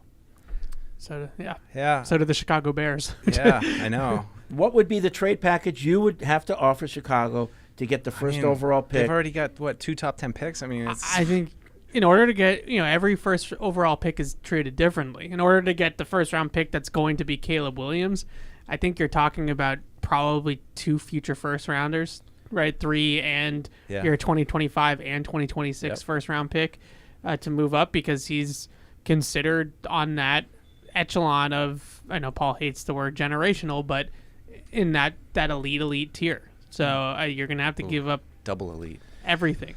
Speaking of Double Fresno, elite. Fred, don't worry. The Jets will find a way to be the Jets, which would be your favorite outcome for them? That they suck the entire season somehow, or that they look great and then flame out toward the end of the regular season and miss the playoffs by a fingernail? The latter. I want them to suck the whole season. The whole season. Yeah. I mean, how much... that would be the former then.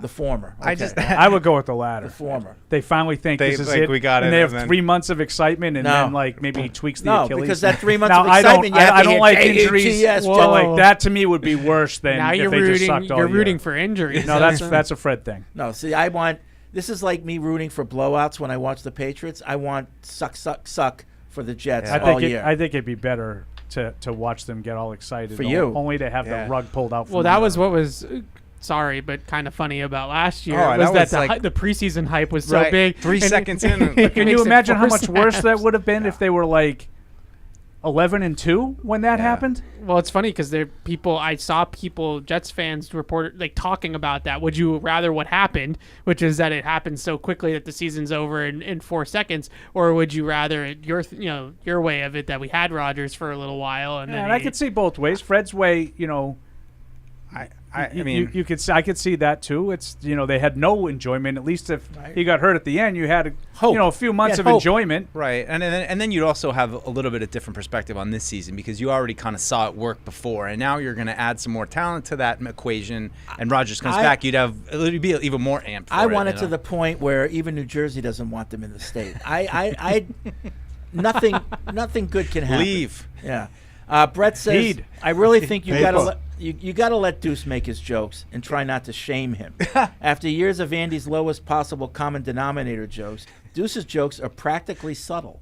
Let Mike rip it up. What happened? I don't know. I don't know. Did we Did we shame stifle you? I don't know. I don't feel stifled. Let him cook. Sometimes I have Let little, Deuce a cook. little joke that I slip under that nobody acknowledges, but then someone will write in and be generally, like, "Oh, I got do. it." You have to generally. admit. Oh Yeah, but I don't think we shame you. No, I've never been shamed. All right, I gotta feel go. no shame. So you guys continue. I have things I have to take care of. There's more show So, to go. Deuce, as you I'm move just over gonna to step out to do the rest of the work and basically do all the work because Fred takes half the show off. We back to the OC. Oh yeah. Oh, Did yeah. you watch the OC? A little bit, yeah. I liked the first season. I liked the OC. Yeah, there's always, do they have one right now? It's always like Gossip Girl. There's always like Beverly Hills 90210 or the OC. There's always like that kids show that's hot, and I don't think there is one I'm right not sure now. there is one. I did like the Gossip Girl. Or maybe also. what's that? Gossip Girl was good. Fred's stuck. They built. Well, we We're can just getting- enjoy. What this. happened? Just watch this for a second here. As he's try to get out. Evidently, that's what they were drilling on the door because They're Fred can't open the door. You can't close it either now. Oh, this will be a whole That's thing. going to be a problem. This is live radio, folks, and live video. So This is the business we've chosen. So this is the big makeover we talk about the studio. The door, instead of closing, it won't close anymore. So my guess is that drilling that we heard earlier. Somehow Fred opened it. He fixed it, and I bet it's not going to close. And wow, nope. All right, little breeze. You think we should just try to kick it? What was the Sydney Sweeney show on HBO? That wasn't that kind of Euphoria. Euphoria. But Euphoria is super dark though. Yeah. Like it, those shows that you're talking about are like happy go. Everybody's rich and good looking. Good news. We're alive. Euphoria just is destroyed very different. something. Very, very, very different type of show. Like scripted drama, dark show. There isn't one right now, really. I always enjoy those ones. 90210. Yeah, Melrose Place. I mean, 90210 was my wheelhouse. Like that's, I was heavy into that. And then my brother, had like first gotten married, and I used to, I was like the pest. Like, go over, I had never had any food in my apartment, so I went. You got? Is it 6? I thought you guys would be done eating by now. Oh yeah. So I would eat Thursday nights religiously. I would go over, I would eat, and then we'd watch it. My brother would be like, "If Brandon and Kelly don't get back together this week, I'm quitting this show forever." And then the next week he would say the same thing. Dawson's Creek. You did Dawson's I Creek? watched a little of Dawson's Creek. A little bit before my time, but Yeah. I think the shows nowadays are all these like Love Is Blind and like all these Netflix Like reality shows. Yeah, that aren't yeah. really I reality. feel like that's the phenomenon shows right now in that realm is more about the Love Is Blind type of show. It is funny how those shows, the people on those shows tend to go on to big careers.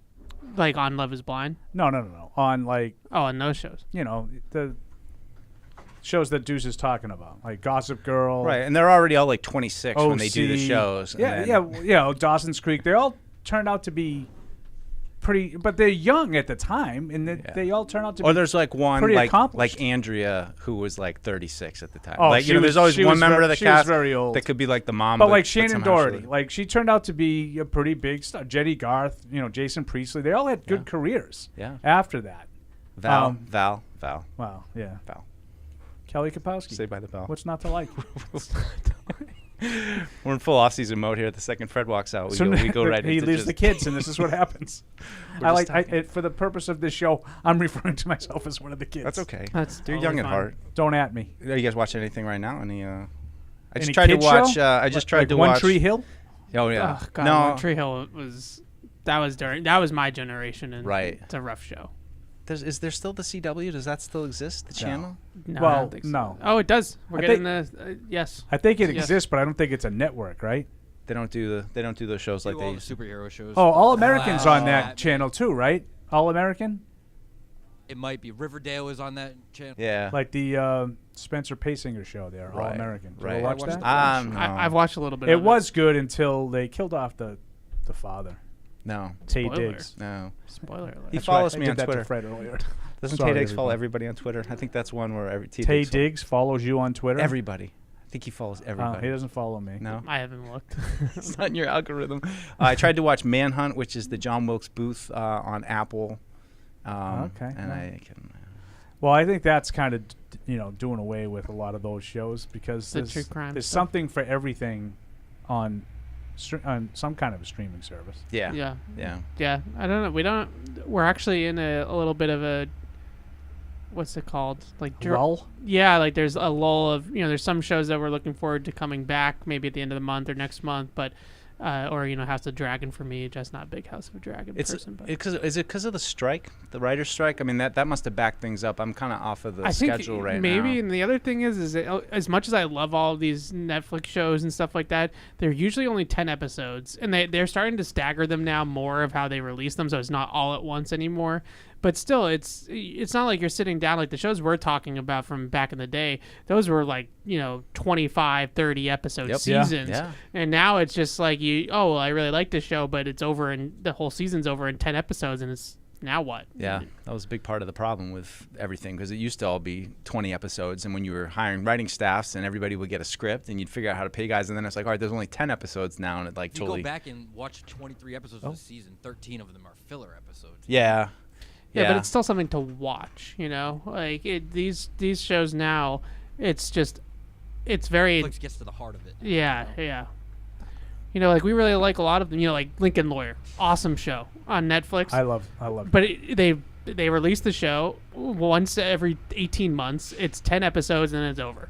You don't have those shows anymore like that. Is there any more Patriots stuff to talk about here in our last 15 minutes? Because I don't know why you have to be so. I haven't watched a lot of good like television lately, and it's just I feel like I'm getting old and I'm not liking things like I used to. Like I used to just have a lot longer patience, or I would try things a lot longer, and now I just don't waste my time with I miss stuff a lot. I don't want. I don't see nearly as much as everybody else watches, especially in streaming services. I feel the same way, and there's so much pressure too because you can't really connect. It's so much harder to connect with people on what shows you're watching because there's so many options, and somebody might be watching this There's whole. no way they're watching everything you're watching. You get so excited when you meet somebody. Like, have you seen this? And no, I don't have any idea. Like The Sopranos, when that was on, everybody, yeah. We spent this is going to be hard for you guys to believe. We would spend like 45 minutes just talking about The Sopranos on the Monday.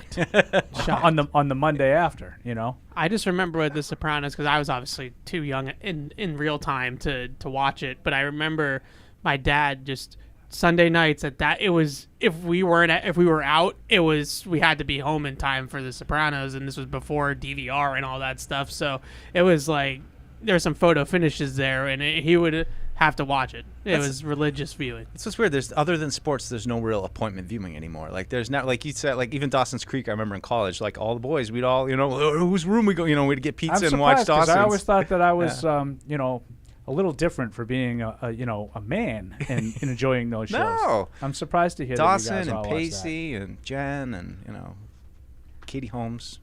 She was a good one. Yeah, no.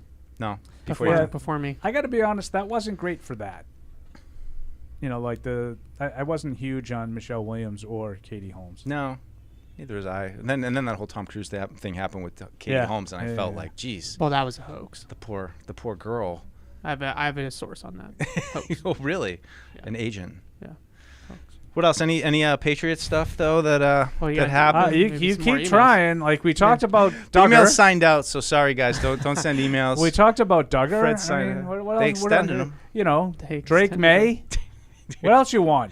What do you think of JJ McCarthy? You think he's good? We've spent the whole show talking about that. That's why I'm going on vacation next week, and I think it's like sometimes I'm like, is that weird going on vacation the week before the draft? But I kind of think it's perfect because I'm so burned out on talking. Whenever you go on JJ vacation, McCarthy. it's the right time. Yeah, got to go to LA. Way too many of those. I will not be doing that anymore. No. Timing my vacations for specific reasons. I'll be out. I might have to when go. I want to be out. I might have to make a trip to Sunny McLean's and to watch a Bruins look at playoff you. game. Yeah. Maybe I've see done some that of my multiple people. times. I'm away a lot during April vacation. I won't be this year, but I've enjoed some playoff games on the road. The Celtics Brooklyn game 1 a couple years ago. The buzzer beater? By Tatum. Jeez. We were in Florida for that, and I'm a little bit of. You a remember Celtics those fan. games? I'm a little bit of a Celtics. This was only a couple years ago, and I remember when we were at a bar and my kids were there. It was a sports bar, so like it wasn't like a bar just everybody's drinking, but Will's high-fiving everybody in the bar. Like the coolest kid. They're jumping up and down, and they're like, They had a lot of fun. That was Easter Sunday.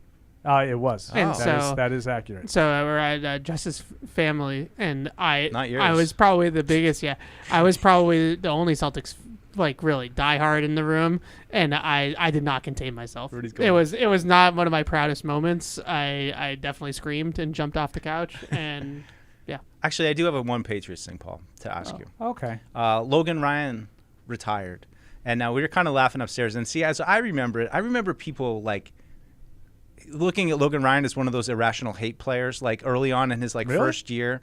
I mean, yeah, that's why I'm kind of bringing it up. Like he was fine, but kind of a nothing player. I don't know. I remember like just irrational anger about him as kind of always like the Miles Bryant quarterback, like the cornerback that kind of gets picked on. But he emerged and had a pretty solid couple of years. He was fine. But then I just thought it was funny that it's funny. I had forgotten that it was a pick six on Brady at the end. No, he was the guy that turned out the lights on the Patriots' career. I remember walking down here with you on that play. I look at Logan Ryan as every team needs a Logan Ryan. Good solid player. In their secondary. It's not necessarily that he was this shutdown corner by any means, but as a third corner, as a nickel, play a little bit of safety, and you just not every guy is going to be Ty Law, right? Like some of those guys just have to be able to play snaps and eat snaps, and I always thought that Logan Ryan was reliable in that regard. Good tackler, tackler. One of the Rutgers guys. I think a lot of those guys kind of all got it. My guess is if like rap. PFF existed back in love him. No, I think they would hate him. Really? Because of all the completions he used to give up. He was the king of I'm going to give up an 8-yard completion, but I'm going to tackle him, so it's only going to be 8 yards, and they could live with those as good as they were on offense. Nowadays I think that you can't give up 8 yards, so you'd have to be a little bit tighter. But it was just kind of jarring. I remember though going from like they went out and got Revis and Browner in 14, and then they just kind of let him walk, and then all of a sudden it was Ryan and Butler that they. And I mean, it didn't really drop off much, I don't think, but it just was, I think, initially kind of like Revis went back to the Jets. People were pissed about that. And then I don't even know what happened with Browner. Did he have like an issue or something? Did he go to jail? I think he's in jail. Eventually. Yeah, I think he had problems. Was he in New Orleans when he had problems? Maybe. I don't remember. Yeah. I always thought of Logan Ryan at his best playing nickel, like playing in the slot, playing a little bit like that slot safety. Yeah, he was Miles Bryant type role. He was fine. I think he had a solid NFL career. Nothing to be. Yeah, 11 years. Nothing to be two-time ashamed Super about Bowl there. champ. 11 years. Yeah. How long you got to play to get a pension in the league? 3 years, I believe. 3 years. Wow, that's a magic number, huh? I think it's 3 years. Yeah. Well, what's the matter? What else? What else we got? Says here. What else we got? Logan Ryan. Thoughts? Patriots. It says here we got. Well, I was talking with the media a little bit about access. Why don't you give us some, not so much grousing. I mean, our poor friend Taylor Kyles, it feels like he's experiencing his first off season, so he was, he said he's been inside a lot. I guess he's warm blooded, kind of like me. Anybody lived in California, you feel inside a lot. But love Taylor. But we were all kind of talking and agreeing that maybe not the best thing in the world for access to rookie mini camp, and the overreactions that are going to come out of that are. Probably not going to be very helpful to some of these rookies. And I totally understand that we all have a story to write, but you also don't have to make a story out of it, right? Like you can, there's a way that we can make sure that it doesn't get too overblown. And I mean, maybe I'm wrong about that, but you're exactly right. And I would just say if people were honestly concerned about that, then maybe they might want to think about what they tweet. Right, that's my about every move that the team makes. Right. Well, we were also talking undue pressures. Right, and are we gonna get practice stats for rookie mini camp like Drake May? That's Evan's some tough misses today for Drake May, even though they were in shorts. We had a walk-through pace. Practice stats from camp. I get why they're useful as a writer because it gives you a tangible number to refer. Mac Jones had a great day at camp today. He was 20 for 23 and really lit it up. But, it's obviously, it means nothing. And then I go and I hear on Paul's shows and stuff like that, they'll put them in the update, during training camp. If you do it, they're going to talk about it. Yeah, That's why they do it, which is stupid, but they do it. Yeah. Right. So it's one of those things. One day, Bailey Zappi better than Mac Jones today. He completed 75% of his practice passes, and Mac Jones only completed 70. But I mean, usually, you, Paul, you've been doing this forever. It's like you trust that you've been doing it long enough that you can just write who had a good day and who didn't have a good day without feeling the need to, and look at the say stats that he's going to slot in back as the up starter, yeah. That day. Yeah, I don't remember the last time we had access to rookie minicamp. I think it was the year that they had a linebacker they drafted in the 3rd round, Tyrone McKenzie. Yeah, I remember him. Tore his ACL in rookie minicamp, Yeah, and I believe that's the last time that we had access to it. Why? I mean, was there ever a connection of why? I mean, I can kind of understand why Bill didn't, but it seems kind of silly, like a guy tore his ACL. Why? No, why is that our fault? I just think it was coincidental. Yeah. I don't think it was. He's a coach I now, don't think it was cause and effect. Yeah. Yeah. I just wonder. We might get out there. I think it's a Saturday too that they have it scheduled for right now that we have access, and you guys will have to let me know how that goes. It's just like a ropes course. The odds that they do anything that really is that any of us can sit there and say we took something away from this is probably pretty slim. It's not like if they draft Drake May that he's going to be doing 11 on 11s and we're going to be able to really grade throws and stuff like that. So I'm not too worried about it because I think it's going to be a nothing burger, to be honest. So well, that'll be. I mean, I guess we can preview for the fans a little bit just because we do have the OTA schedule. That'll be, excuse me, a little bit of a preview there on May 11th, and then we'll get some OTA access May 20th, May 29th, a couple in early June, and then of course minicamp, which will happen right amongst Tom Brady night as well. So that'll be a busy week for us. OTAs. I if they draft a quarterback, I think OTAs.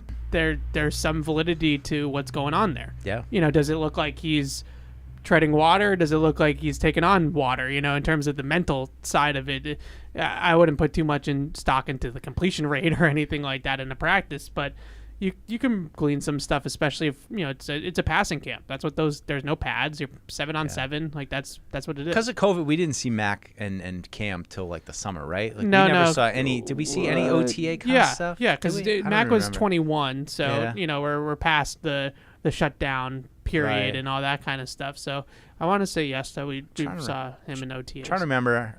I mean, we didn't see anything. What 2020? Did we get like a little bit of access early? Yeah, just we the private. Yeah. Oh. But it was like the first couple of days when they don't really do anything. That was a big moment for me. Was 2020. I remember there was only a select few people that got access to training camp that year, and I somehow got on the yes list. So that was like a cool thing. I was on the alternate though. Like I had to wait for the email the night before. Yeah, you get the call to like get that I had access, but I think I missed. I remember all that stuff. Yeah, I think I only missed one day. I think somehow access got the day. completely curtailed, and you and I got stuck covering more. Right. That's what happens, Paul. That's what happens. What a crappy season that was, though. My God, that was like that was a lot. In hindsight, the team was terrible. The atmosphere was terrible.